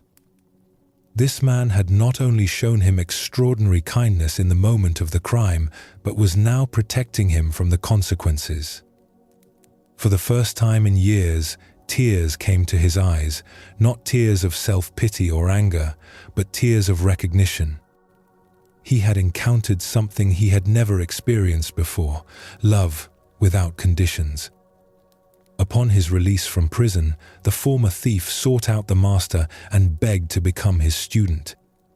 Under Shichiri's patient guidance, he learned to cultivate the same fearless compassion he had witnessed that night. Years later, through dedicated practice and the master's unwavering belief in his potential for transformation, he attained the deep peace and wisdom of enlightenment. As the Buddha observed, hatred does not cease by hatred, but only by love. This is the eternal rule. What emerges from this story is the revolutionary power of meeting violence with absolute peace, responding to taking with giving, and answering fear with love.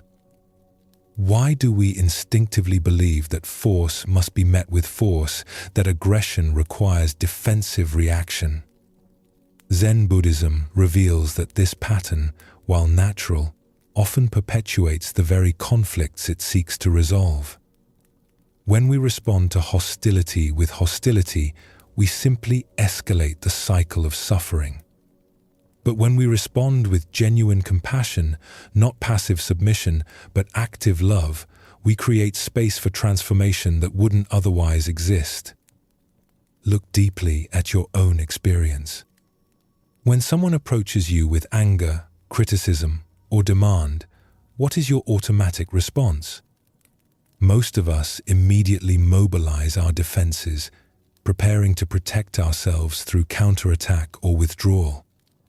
But notice what happens in your body and mind during these defensive reactions. Does the tension decrease or increase? Does the conflict resolve or intensify? In Zen practice, we cultivate what might be called the courage of defenselessness. This doesn't mean being naive about genuine danger or allowing ourselves to be harmed unnecessarily. Rather, it means developing the confidence to respond to difficult situations from our highest wisdom rather than our most primitive instincts. The Buddha taught, in the end, just 3 things matter: how well we have lived, how well we have loved, how well we have learned to let go. Shichiri embodied all 3 in his encounter with the thief. He lived from complete presence, loved without conditions, and let go of any attachment to his possessions or even his personal safety. Consider the people in your life who challenge you: the difficult colleague, the critical family member, the aggressive driver in traffic. What would it mean to meet their energy with the same kind of fearless compassion Shichiri showed, not by agreeing with them or submitting to their demands, but by refusing to match their level of reactivity, by staying connected to your own center of peace regardless of their behavior? Tonight, as you encounter your own moments of tension or conflict, can you remember the master who treated a robber as an honored guest? Can you find the space between stimulus and response where choice lives, where you can decide to meet aggression with peace, taking with giving, fear with love? Buddha's wisdom reminds us, better than 1,000 hollow words is one word that brings peace. Sometimes the most powerful response to violence is simply to remain unshakable in our commitment to compassion, knowing that love has a transformative power that force can never match. And so we reach the end of these gentle teachings, each one a quiet reminder of what you've always known. Like those ancient Zen masters sitting in their temple gardens, you've discovered that peace was never something to chase or capture. It was always here, waiting patiently beneath every thought, every worry, every moment of restlessness. Your mind has remembered its way back home to this natural stillness. There's nothing left to do now, nowhere left to go. Sleep well, and thank you for joining us here at Sleepy Monk.